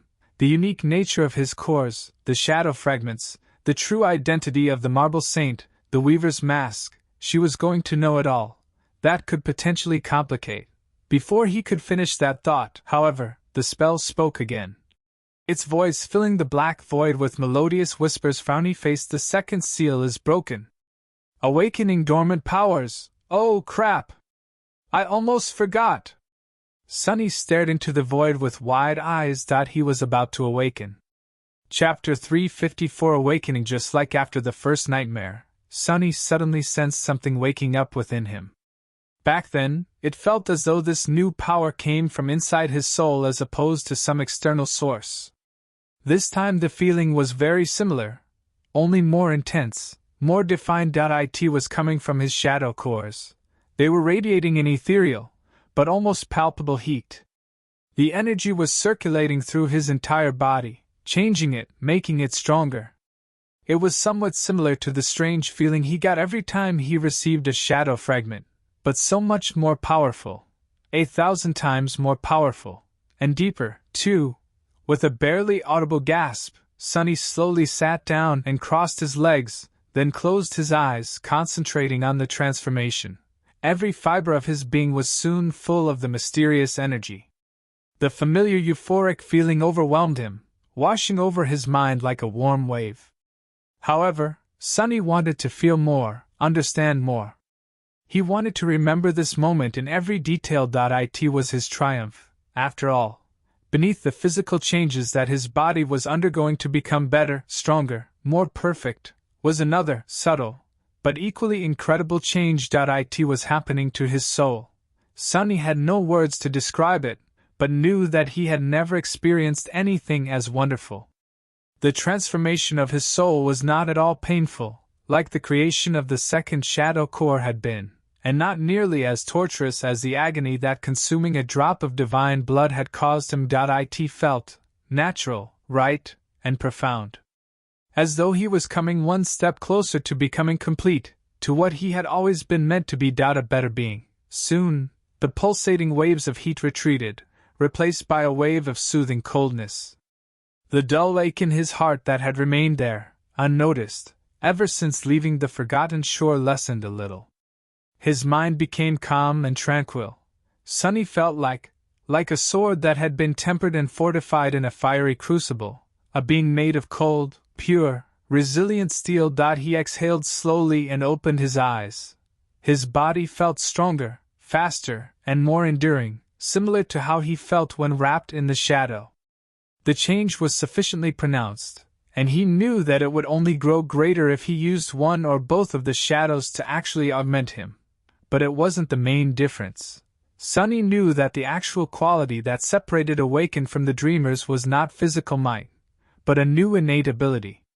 Just like Dreamers gained the ability to sense and interact with soul cores, the Awakened could do the same with soul essence. But knowing and feeling were two different things. Before, he could vaguely feel his shadow core. The feeling was elusive and ethereal, but unmistakable. He felt its emptiness at the start of his journey, and felt it brimming with power near the end. Now, that power wasn't contained inside the shadow cores anymore, but broke free, flowing naturally through his entire body. It circulated slowly, coming and going from the cores, passively saturating his bones and muscles with power. Sunny instinctually felt that, with some practice, he would be able to direct the flow of shadow essence to concentrate it in a certain area. He could expend some amount of essence to give his arms incredible, explosive strength for a short amount of time, or feel his legs with the power to jump a dozen meters into the air. In short, it wasn't as though he had become monstrously strong and would be all the time, crashing through walls and breaking delicate things by accident. Instead, by wisely controlling his shadow essence, he would be able to gift himself short bursts of truly inhuman physical might. The rest of the time, he would enjoy a much smaller, but still considerable passive effect of his body being saturated with freely flowing essence. More training, Sunny could now control the shadow essence by instinct, but if he wanted to truly master it and do it more efficiently, he would have to learn from experienced awakened. Some instructors at the academy existed for the sole purpose of teaching newly awakened just that, after all. And then there was a whole another layer of combat strategy that he would have to understand and master. Sleepers thought much like mundane humans, only with more power and tools. But battles of the awakened were much more tactical. While essence always restored itself to the core's maximum capacity, it took time. In the reality of a battle, it was a finite resource.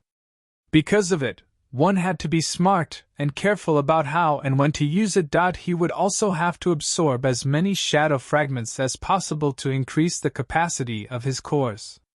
Luckily, he now had 2 of them, which already gave him a big advantage over the rest of the awakened. But this new amazing quality he had received was not the end of the awakening. The main event was yet to happen. The spell spoke again, filling him with anticipation. Awakening aspect ability. Aspect ability acquired. Aspect ability name, Shadow Step. Sunny blinked, then hurriedly summoned the runes. Name, Sunless. True name, Lost from Light. Rank, Awakened. Class, Monster. Shadow Cores, 2-7. Shadow Fragments, 0/2000. Just as expected, both of his cores were not dormant anymore, instead becoming awakened. The shadow fragments were consumed to fuel the awakening, bringing him to a stark and sad 0,000 fragments, gone just like that. He wasn't really disappointed though. The amount of essence consumed during the awakening directly corresponded to the starting capacity of the core, and thus, the extent of the physical transformation that a sleeper would go through. By collecting 1,000 fragments and fully saturating his first core, Sunny not only received a second one, but also made sure to gain the best benefits a sleeper could dream of. Very few awakened had ever fully saturated their cores before returning from their first journey to the dream realm, and now, Sunny was one of them. The difference was not drastic, but every little bit of power counted in a life-and-death situation. Enough stalling. Impatient, he banished the thoughts of cores and shadow fragments and found the description of his new aspect ability. Aspect ability, Shadow Step. Ability description: you can move freely between shadows, traveling from one to another in an instant. Looking at the shimmering runes, Sunny soon discovered that there was a stupid grin on his face. Teleportation, that's teleportation, right? That was, without a doubt, a form of teleportation. An ability such as this was a game changer. His mobility would become truly incredible. Not only would he be able to apply it to traversal, making his future ventures into the dream realm easier and safer, but it could also play a decisive role in a battle. What was more deadly than an assassin capable of appearing out of nowhere and disappearing from sight in a blink of an eye? Not many things, really. Of course, he would have to experiment and learn the true extent of this amazing ability. What was its range? For example? Would he be able to jump to any shadow in sight, or to any shadow in the range of his shadow sense? Did a shadow have to be deep and large enough for him to fit through, or would even the smallest and faintest of them do? And what about his own shadows? Would he be able to send one to a certain spot, and then step out of it, just like Saint usually did? He couldn't wait to learn. But before that, there were 2 other things he had to see. Point 1 was the new memory he acquired. The other one, and the one that filled him with nervous anticipation, was much more important. It was the relic he was supposed to receive from mastering the first step of the shadow dance. With a legacy relic in his hands and a lineage attribute coursing through his blood, Sunny would be theoretically eligible to create his own legacy clan. A great clan, even, not that he was planning to. But before Sunny could glance at the corresponding runes, the spell suddenly whispered into his ear, "Frowny face, wake up, Sunless!" And instantly, the black void full of bright stars and silver light disappeared. Chapter 355. Back to reality. On one of the underground levels of the Academy Hospital complex, In a small room that was filled with the massive rectangle of the dream pod and various pieces of medical equipment, a delicate girl with pale blonde hair was sleeping beneath the transparent glass lid, her face surrounded by wisps of cold vapor. Suddenly, a series of lights ignited on the surface of the pod, and the medical machinery in the room came to life, producing various noises. A few moments later, the girl opened her striking blue eyes and screamed. On a top floor of a private care facility in the center of a city, in a spacious room with tall windows and a luxurious interior, a state-of-the-art sleeping pod stood silently, bathed in sunlight. An attending nurse sat in a comfortable chair beside it, monitoring the vital signs of a beautiful young man who slumbered inside. For the past 3 years, there had not been a single minute when the young man was left alone. His pod was surrounded by fresh flowers, and someone was always there to keep watch. For 3 years, the flowers and nurses came and went, but the young man had remained the same. Nothing about him ever changed. Suddenly, the nurse opened her eyes wide. A second later, the sleeping pod shone with bright light. Its lid swiftly slid sideways and hid in a special housing slot. The figure inside was slowly raising in the air, as if pulled up by an invisible force. The beautiful young man was levitating. The nurse remained motionless for a few seconds, stunned. Then, she hastily ran to the panel on the wall and pressed the call button. In a small apartment in one of the less prestigious areas of the city, in a tiny room, a tall young woman was lying in an old and barely functioning pod. This one was possibly the last representative of its model, taken out of production a long time ago. Still, it seemed like the most luxurious thing in the apartment, by far. The door of the room was open, letting in the sound of a news broadcast. A pleasant and confident tone was currently saying, "Unusual number of awakenings. Dear viewers, we are currently receiving a report from our correspondents, and will be able to update you on this event shortly. The representatives of the great legacy clans, meanwhile." Suddenly, the sound of the broadcast was cut out, replaced by a heavy, hopeless silence. Soon, the sound of tentative steps could be heard, approaching the room where the pod stood. Just a second later, however, a fist slammed into the armored glass of its lid from inside, sending a net of cracks through it. Back in the academy, in a room identical to the first one, the lights suddenly blinked and then went out. It was now shrouded in absolute darkness. Something crashed down with a thunderous noise, and then, a pained human voice hissed, "Damnation!" A moment later, the lights came back, revealing the figure of a lithe young man with pale skin and dark hair standing near an overturned medical monitor. There was a disoriented, confused expression on his face. The lid of the sleeping pod was still closed.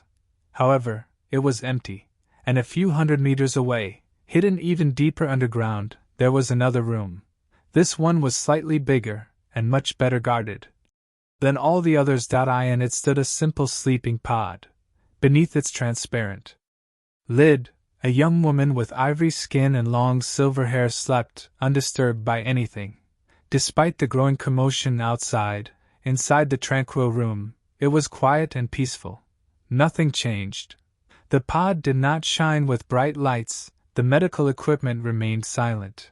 Imprisoned in the glass coffin of the sleeping pod, the young woman continued to dream, as if cursed to remain in her nightmares forever. Sunny looked around the small room, slowly realizing where he was. Academy. He was back at the academy. He had returned to the real world. He looked around, noticing the medical equipment and the sleeping pod, all of which were currently ablaze with the light of alarms. The pod was still closed. How the hell did I get out? Speaking of which, looking down, Sunny realized that he was naked. To avoid any awkward situations, he summoned the puppeteer's shroud. Once the armor weaved itself out of black strings and covered his skin, he felt a lot better. He did, however, have to force himself to not summon the Midnight Shard as well.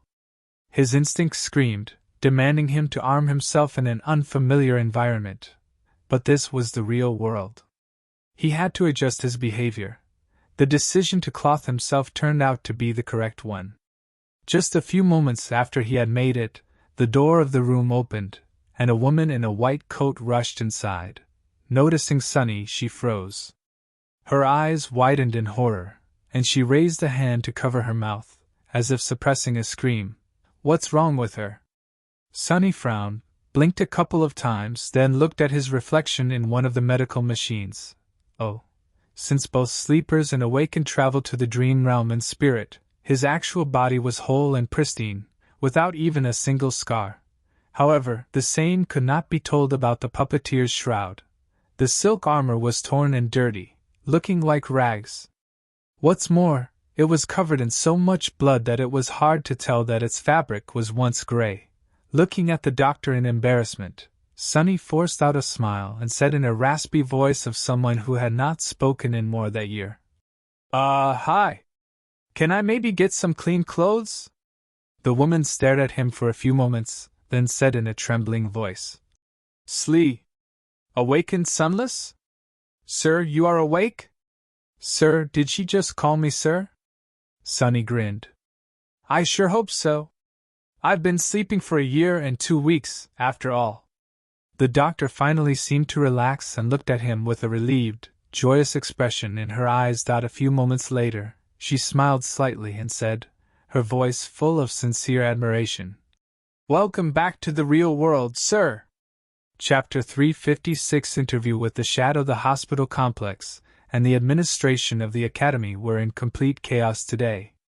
Weeks following the winter solstice were always a busy time for all the people working on the periphery of the awakened society, since most of the sleepers who had ventured into the dream realm that year usually returned in a span of 1 to 2 weeks, very rarely a month.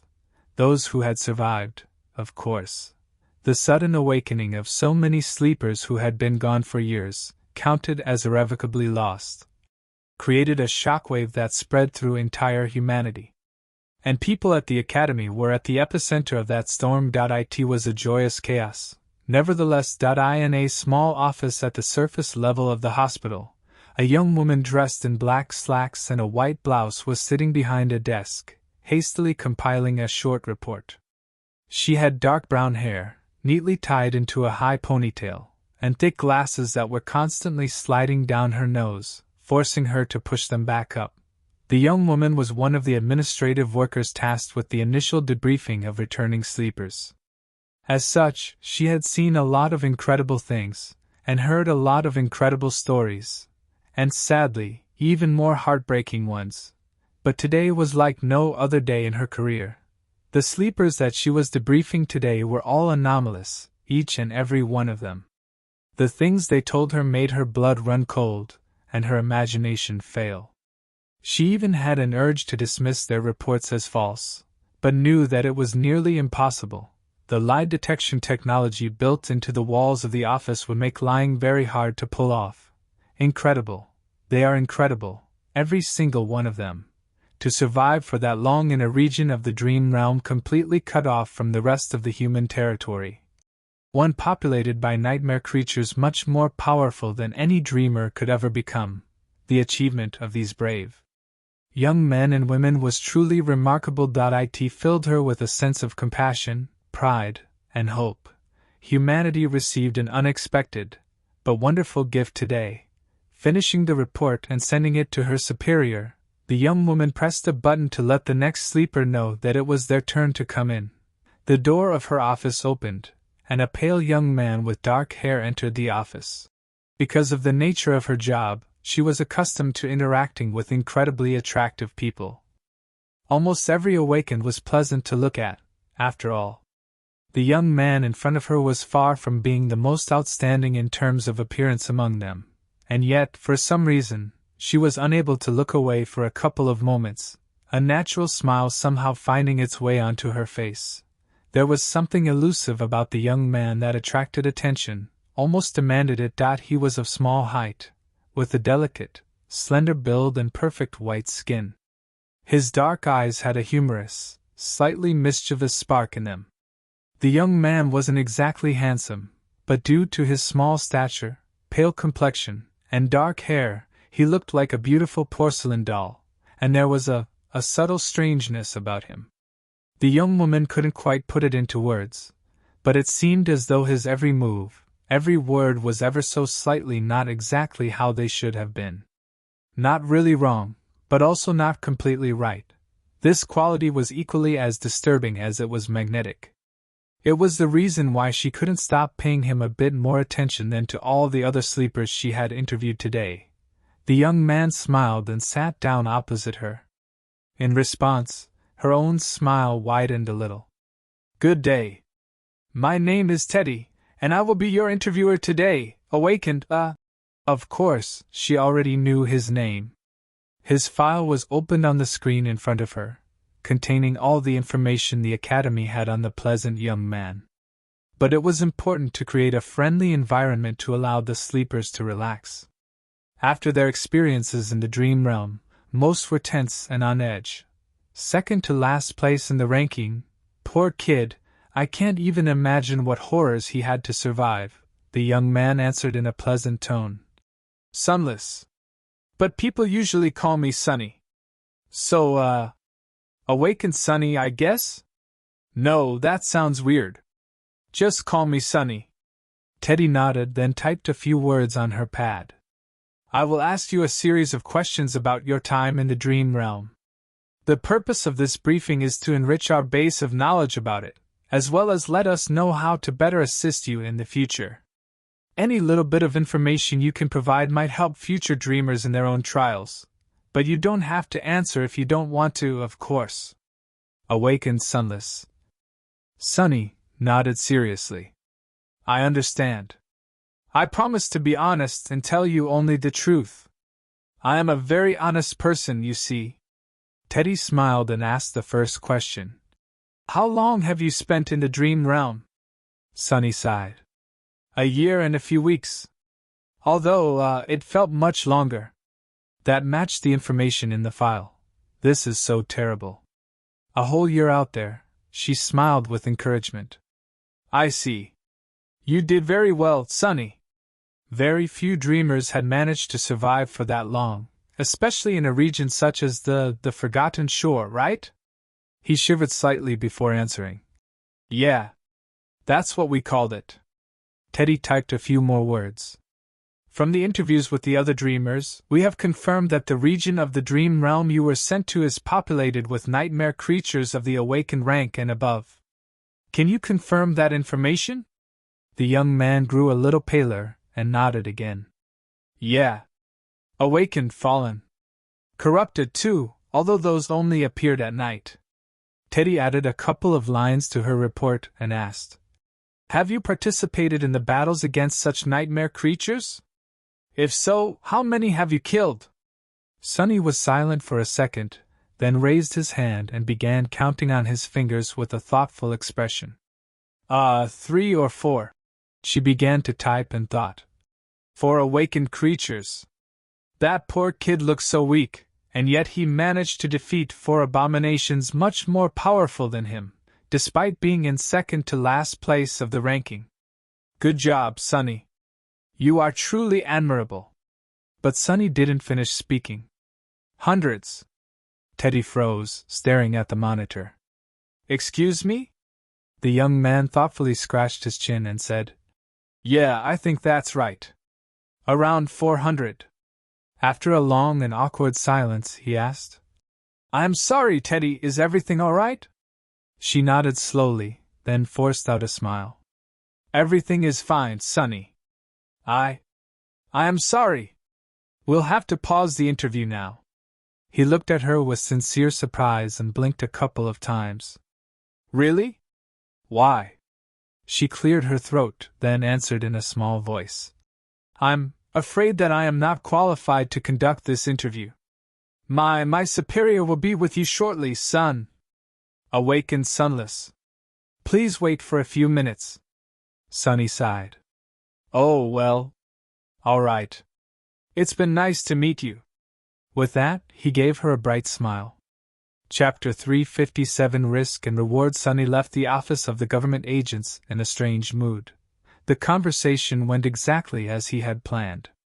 Even after a higher-ranking specialist had been called in, he managed to steer the interview in the right direction, manipulating both answers and questions to achieve the desired result.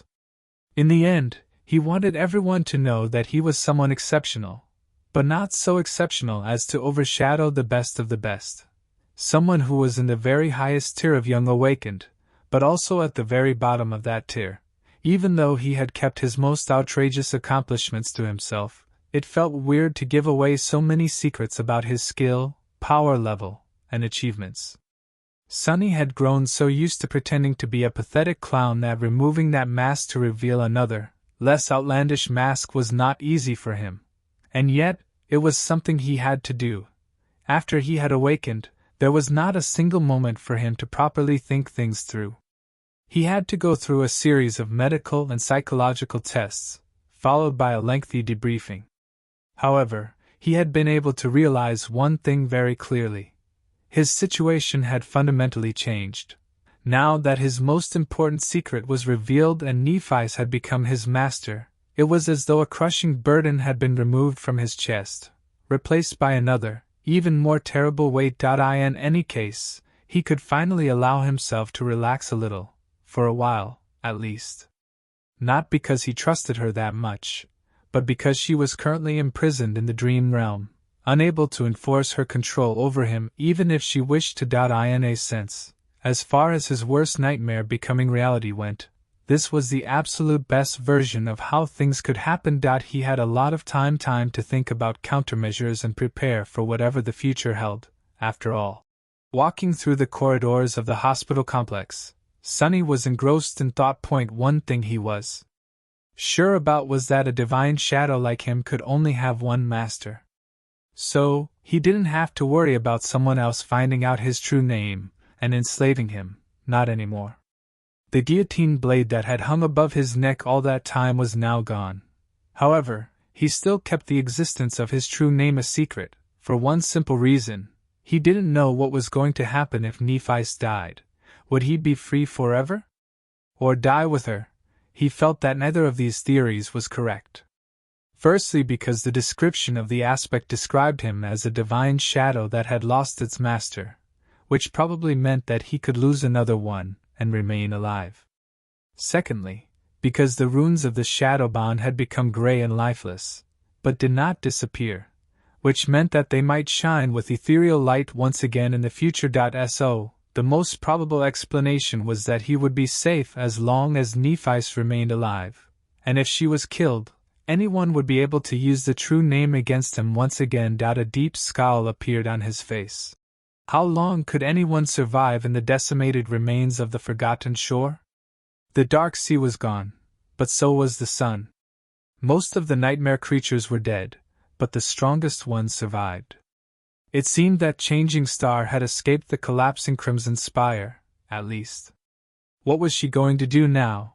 Try to cross the Hollow Mountains to reach the human citadels, or try her luck in the unexplored regions to the north, west, or east? What were the chances of her making it back to the real world alive? If it was anyone else, Sunny would say that the probability was 0. But it was Nephi, after all. For some reason, he was sure that she would survive, somehow. So yes. Even though many things remained unclear, his situation had fundamentally changed. He was an awakened now, which meant that there were countless possibilities in front of him. To get access to the best opportunities and the most advantageous treatment, he needed one thing: status. At this point, continuing to pretend to be a weakling would only be a hindrance. Sunny wanted to reap as many rewards as he could without putting himself at risk. That's why he shifted his usual pattern of behavior and gave the government agents enough information to paint himself as an exceptionally talented awakened. Not that he had a lot of choices. Sooner or later, people were going to learn at least some things about his time on the Forgotten Shore and see that a weakling simply would not have survived all that. Luckily, there was no shortage of exceptionally talented individuals who had awakened today. On any other day, Sunny's description of his prowess would have made a huge splash. But currently, he was just one of 100. Speaking of that 100, turning a corner, Sunny suddenly found himself in the middle of a small crowd of people. Dozens and dozens of young men and women were standing in the middle of a small hall, most dressed in the simple training clothes provided by the hospital, just like he himself was. On their faces, there was an indescribable kaleidoscope of emotions: joy, sorrow, worry, anticipation. Most were looking at a small screen displaying a long list of names. These were the survivors of the Dreamer Army. Not everyone was here, of course. Some spent many years on the Forgotten Shore and had been transferred to other facilities by the government, or their families. Sonny didn't see Saishin, Kai, or Effie, or Cassie. His face darkened. The absence of the first two made sense. Kai was probably being cared for in an expensive VIP care facility, while Saishin had to be kept in the stronghold of her clan. However, he had no idea where the other two were. Sonny hesitated for a moment, then looked at the list of names displayed on the screen.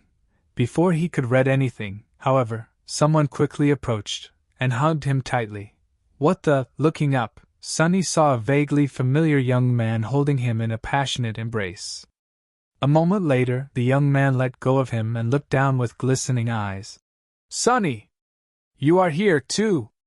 Before he could even answer, a somber expression appeared on the young man's face. In a voice that trembled with emotion, he said, "Thank you. Thank you so much, Sonny. If it wasn't for you and your shadow, we would have never made it to the gateway." At the sound of these words, the others turned around. As soon as they saw Sonny, bright smiles ignited on their faces. A hum of voices rose from the crowd. "Guys! It's Sonny! Thank you, man! We will never forget what you did for us." Sonny stared at them, dumbfounded. Weird, this is so weird. Ever since he had come to his senses near the sleeping pod, mundane humans were treating him with the utmost respect. They even went so far as to use honorifics, calling him Sir, or Awakened Sunless. And now this, why was everyone so friendly and happy to see him? He had never experienced anything like this before. Was this what it was like, to be an awakened? After dozens of young people came closer to shake his hand or happily pat him on the shoulder, he awkwardly smiled. It's nice to see you too, guys." The young woman who was currently facing him smiled in response. Then, however, her face turned dark. "Have you heard anything about Lady Nephice after coming back?" He stiffened, then shook his head. "No." Have you?" She turned back to the screen, tears appearing in her eyes. "Nothing. None of us did. Out of everyone who made it to the spire, only 2 are unaccounted for. We think she is still inside." Sonny remained silent for a while, then asked, "Who is the second?" The young woman sighed. "Sir Castor. No one had seen him near the gateway. He must have gone to help her hold back the terror and her voice trembled. "Someone said that he died. Oh gods! What if Lady Nephice dies too?" Sonny lingered for a few seconds, a grim expression on his face, then squeezed her shoulder lightly and quietly walked away.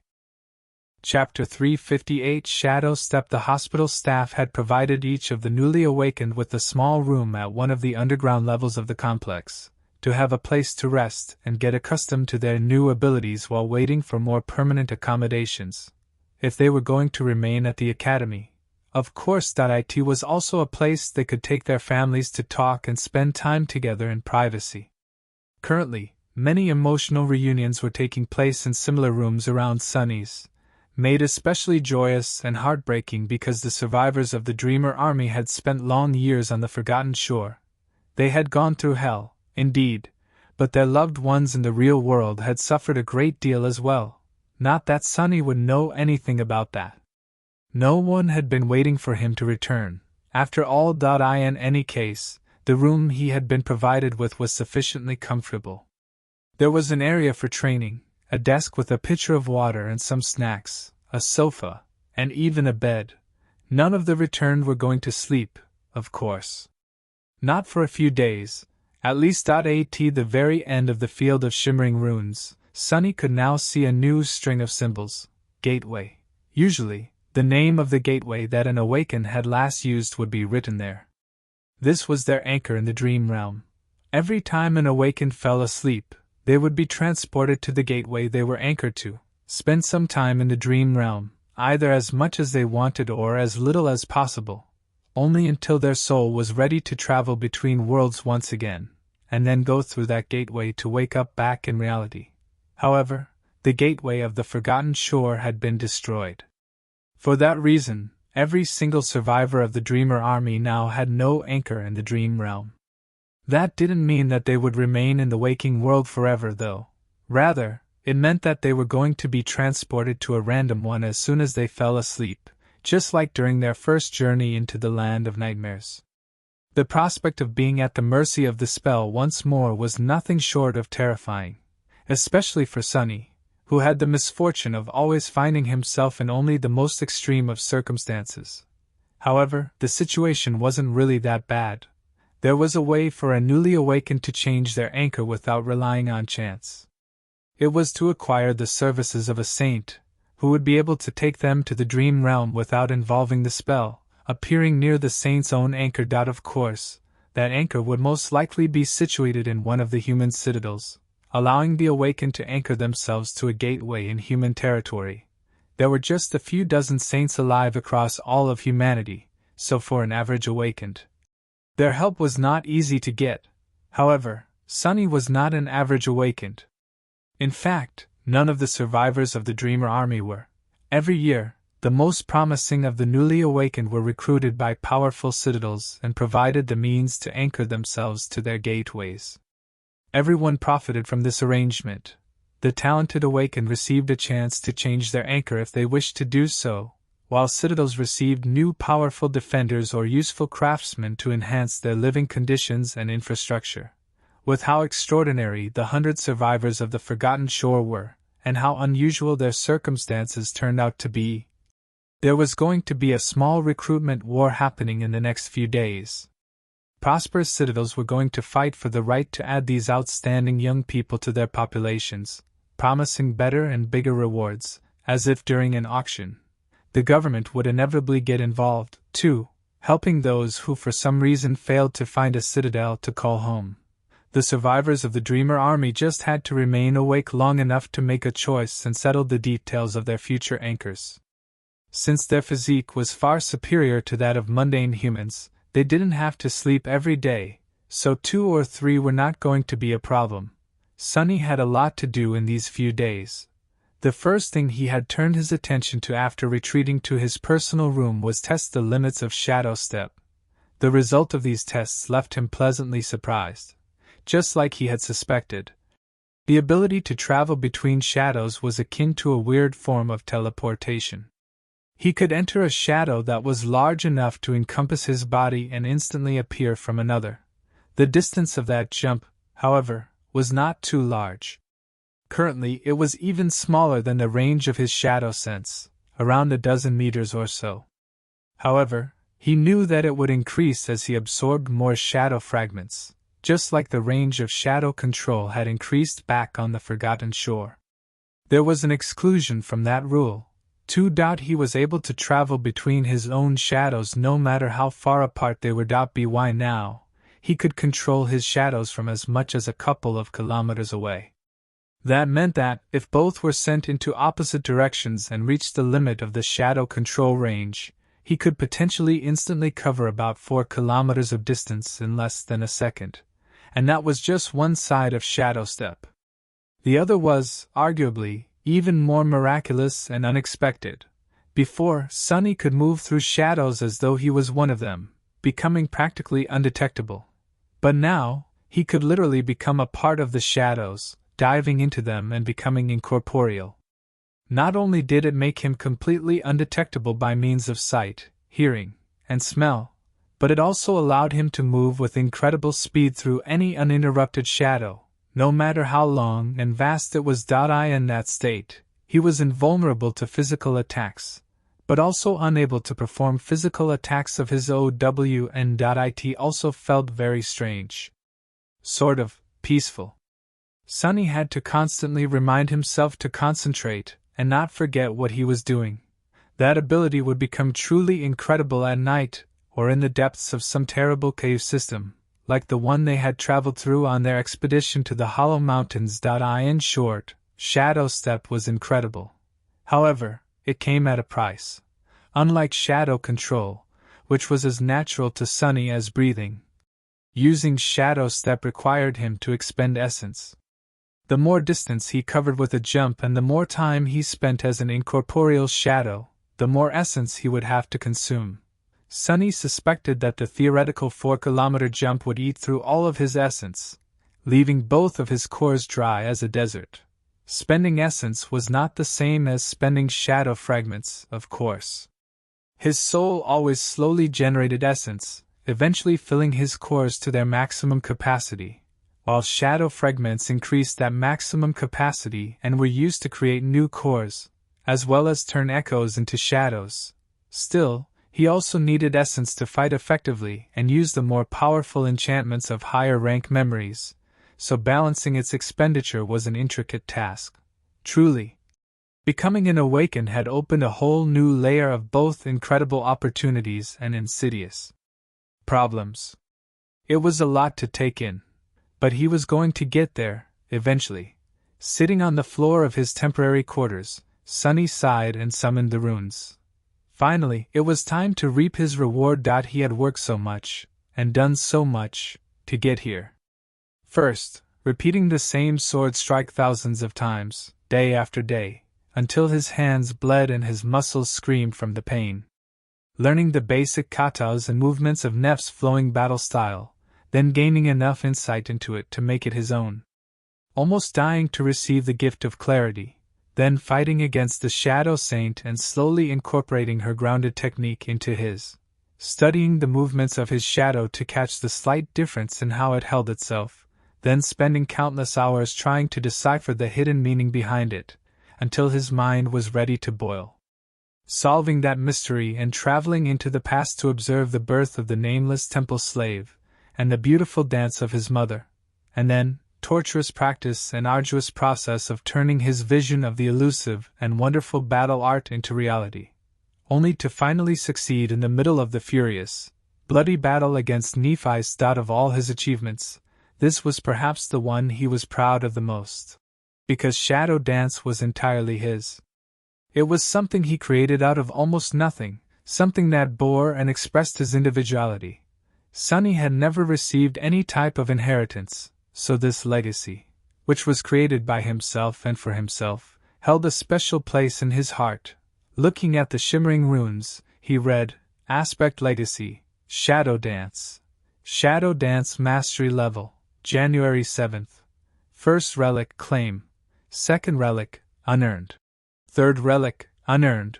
Holding his breath, he concentrated on the runes describing the first relic, and whispered, Claim. As Sunny watched, the runes glowed brightly for a few seconds, and then changed.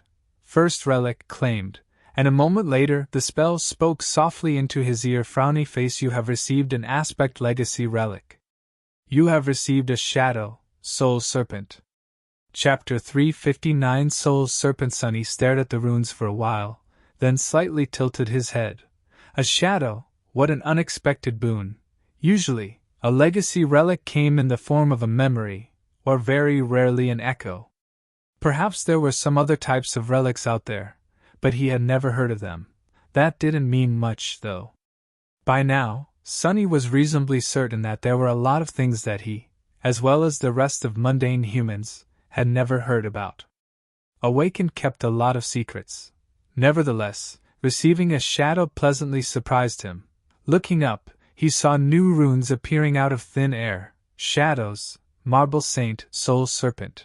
Sunny hesitated for a few moments, then furtively looked around. The small room was empty and quiet. Feeling a little bit stupid, Sunny shook his head and summoned his new shadow to take a good look at it. A slight breeze moved his hair, and in the next second, nothing happened. Huh? Sunny frowned and looked around the room, then scratched the back of his head. What the hell? Where is the damn snake? He had hoped to see a giant serpent made out of shadows appear in front of him, with black scales as thick as plate armor and a mouth wide enough to swallow his enemies whole. Or an average-sized snake, at least, but there was nothing. He even checked to see if a new shadow joined his two invaluable helpers, but no. Both rested on the floor, one seemingly content, the other bored and in a perpetually bad mood. Weird. He raised a hand to rub his eyes, but froze at the last moment. What is that? There was something dark on the skin of his wrist, peeking out slightly from beneath the sleeve. Following intuition, Sonny hastily stood up and took off the top of the training suit provided to him by the staff of the hospital complex. Left naked to the waist, he then looked at himself through the eyes of the shadow. Huh? Out there on his pale skin, an intricate image of a black serpent was tattooed, so detailed that it almost seemed alive. The serpent coiled around his arms and his torso, its tail resting just above his right hand, its head just above his left. What? I have a tattoo now? In the darkness of the small room, the serpent almost seemed to move under his skin, two curved fangs threatening to break its surface. It was striking, beautiful, and disturbing. Of course, Sonny recognized the serpent immediately. Both the nameless temple slave and his mother had a very similar image marking their skin. After all, it was the shadow god's mark. But why did his new shadow turn into a tattoo? Confused, Sonny listened to his body and soul, trying to feel if something had changed about them. And soon, he did notice a small difference. The flow of the shadow essence through his body had changed. If previously it had circulated naturally, now, it seemed to follow the coils of the serpent, moving faster and with more intent, as if directed by them. Soul Serpent, does that thing enhance my shadow essence control? To experiment, Sonny poured essence into his limbs and then performed several movements of shadow dance.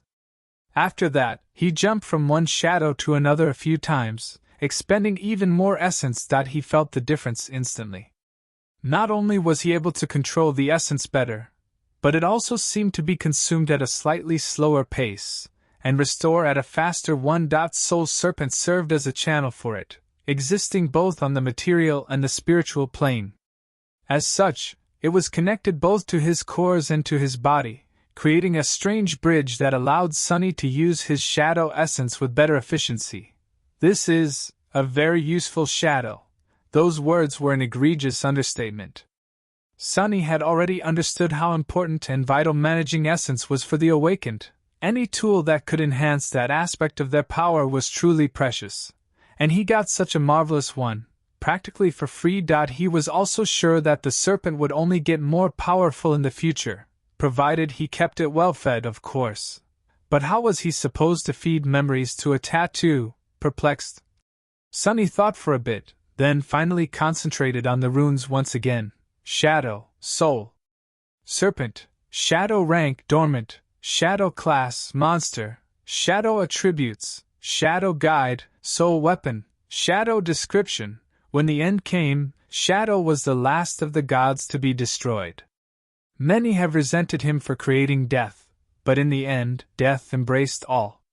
Noting the interesting detail of a connection between Shadow God and death, Sonny lowered his gaze.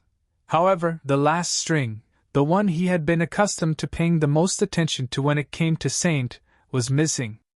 There was no indication of how many shadow fragments it would take to make the serpent evolve. Sonny frowned. Come to think of it, that strange shadow was clearly connected to his soul. Perhaps it wasn't a coincidence that it was a monster. Sonny was a monster himself, after all. So maybe the serpent would not evolve its class like Saint had, by consuming the soul core of a suitable nightmare creature. Most likely it would grow alongside Sonny himself, but why was it of the dormant rank, while Sonny had already become an awakened? Maybe its rank was not tied to Sonny's soul, but to his comprehension of the shadow dance? Currently he had mastered only the first of the 7 steps of the battle art, and the serpent belonged to the first of the 7 ranks. Would it evolve to a higher rank if he mastered more steps? Full of thoughts, Sonny sighed and turned his attention to the shadow's attributes. Shadow guide, attribute description. Soul Serpent guides shadow essence as it flows through your body. Soul Weapon, attribute description. Soul Serpent can assume the form of a weapon. The form of a wait, what? Sunny blinked a couple of times, then stared at his left wrist, where the head of the Soul Serpent was drawn under his skin. Its scales were so intricate that it almost seemed as if the creature was moving. Now, it really was moving. Following Sunny's mental command, the Soul Serpent slithered up to his hand, and then escaped from it, turning into a dark blade. As the coils moved across his body, the blade grew longer and longer, until a hilt wrapped in black leather rested comfortably in his grip. The tattoo was gone. Sunny found himself holding a lusterless great sword. It was a menacing, formidable, foreboding odachi. Including the hilt, the odachi was as long as he was tall. It was surprisingly light for its length, but heavy enough to inflict truly devastating wounds. Almost invisible on the dark steel, a lifelike image of a coiling serpent was etched into its blade. He weighed the great sword in his hands for a while, then smiled darkly. Truly, this is a weapon worthy of a shadow. It was still weak, though. If it was a memory, it would have been only a dormant one of the second tier. Sunny was going to have to put in some work to make the dark odachi really fearsome. With a sigh, he commanded the serpent to slither back onto his body, and then to disappear entirely. A few seconds later, his skin was clean and empty once again. What a bountiful harvest I had today. Sunny stared at the darkness for a few minutes, then sighed heavily. It was time to do something that he had dreaded doing ever since returning to the real world. He couldn't put it off any longer. Chapter 360. Broken. In a heavily guarded underground room, a young woman with silver hair was sleeping in a transparent machine that kept her body alive. Her face was pale and thin, painted by the ghostly glow of machine lights and deep, angular shadows. The room was peaceful and silent, the hum of machinery creating low background noise. From time to time, a piece of medical equipment produced a sound and grew quiet again. A blind girl with piercing blue eyes stood quietly near the sleeping pod, an empty expression written in the delicate lines of her beautiful face. If it wasn't for the fact that her hand rested on the hilt of an elegant rapier, a person would easily mistake her for one of the hollows that were cared for on another level of the hospital complex. The door of the room did not open, however. There was suddenly another presence inside. A young man with pale skin and dark, cruel eyes appeared out of the shadows and walked over to stand on the opposite side of the sleeping pod. His steps were soft and quiet. He lingered for a while, then looked down at the young woman sleeping beneath the glass lid of the mechanical coffin. For a second, his face became contorted by a terrible grimace. Grief, anger, fear, and longing mixed in his eyes, then disappeared, hidden behind a mask of cold indifference. Sunny stared at Nephi's for a long time, trying to get his emotions under control. He knew that seeing her like this, weak and helpless, would affect him. But he didn't know just how much it was going to hurt him. He also had not anticipated how dark the thoughts entering his mind would be. I can kill her right now. One strike of the moonlight shard, and I'll be free again. But no, he couldn't. Firstly, because there was no guarantee that Nephis would die if her body was destroyed. Just like there were hollows, people whose souls had been destroyed while leaving an empty body behind, there were lost. People whose bodies in the real world had died, leaving their souls wandering the dream realm. He suspected that this was the reason why the people who wanted Changing Star dead had sent Castor to kill her in the dream realm instead of infiltrating the academy. And secondly, and maybe more importantly, he simply could not bring himself to harm Nephis. Not again, not anymore, and not like this. Cassie, on the other hand, with a dark grimace, Sunny slowly moved his gaze to the blind girl. As if noticing it, she turned slightly and said, "Hello, Sunny." He stared at her, his eyes burning with fury. "What, you can see now?" Cassie lingered for a moment, then shook her head. "No. But something like that." A wild grin appeared on his face. "Congratulations. Really, good for you. You won't be useless anymore, at least."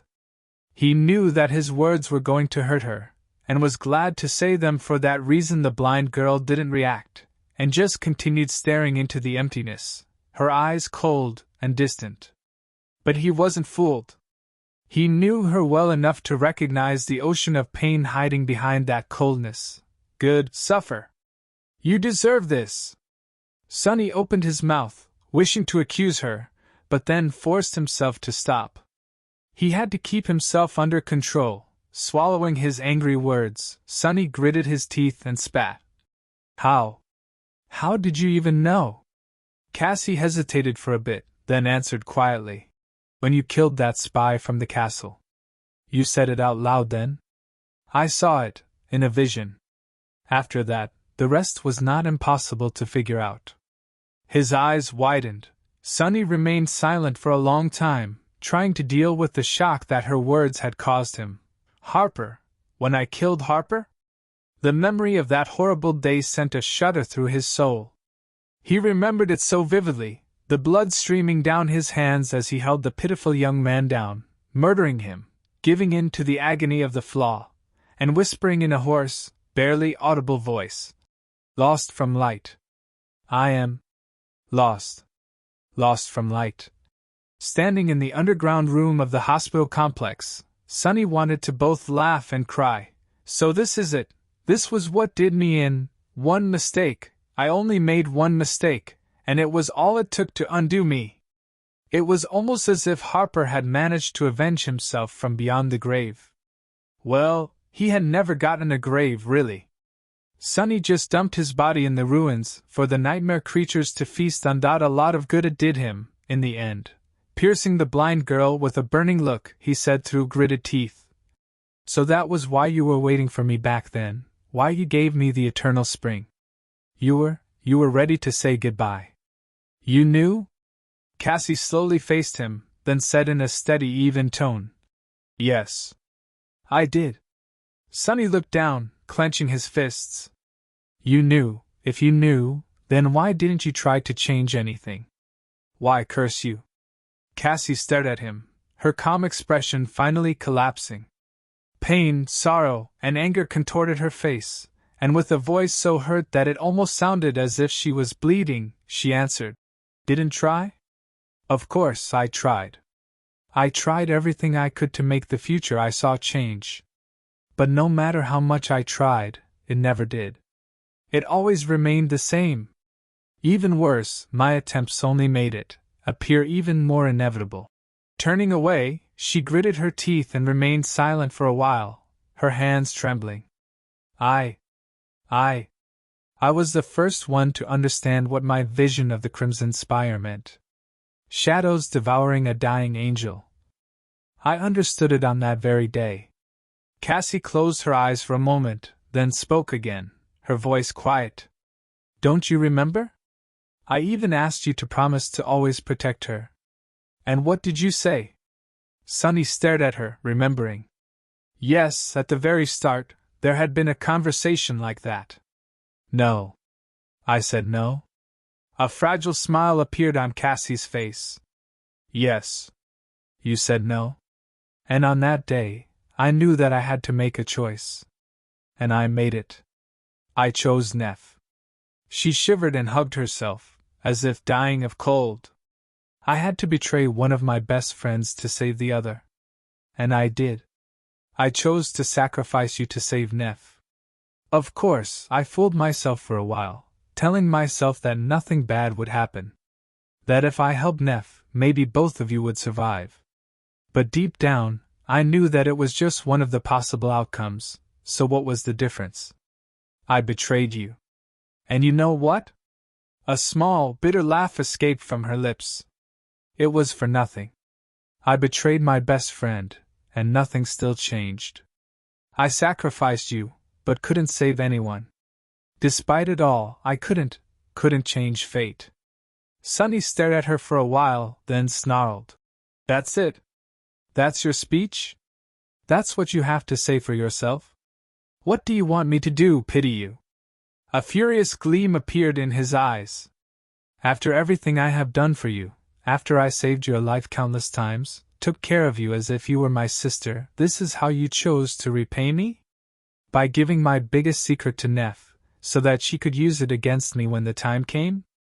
Cassie remained silent, not saying anything. Do you even know what you've done? Do you even know what you've taken from me? She hesitated for a bit, that answered quietly.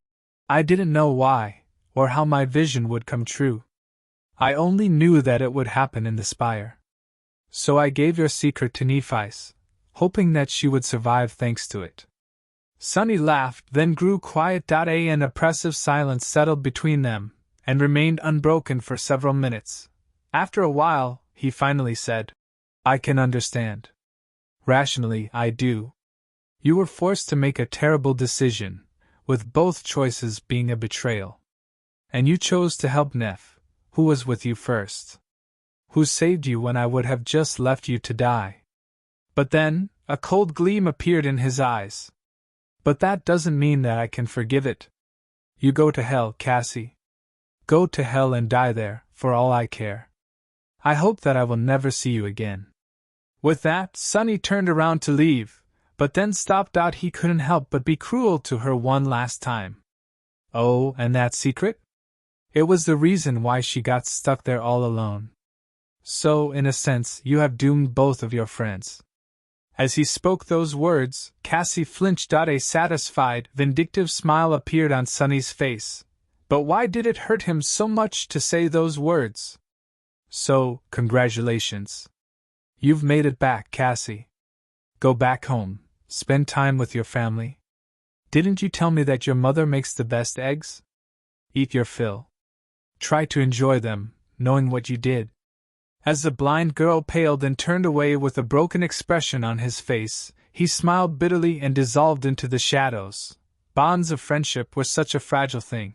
They were so hard to create, but so easy to break. All it took was a moment,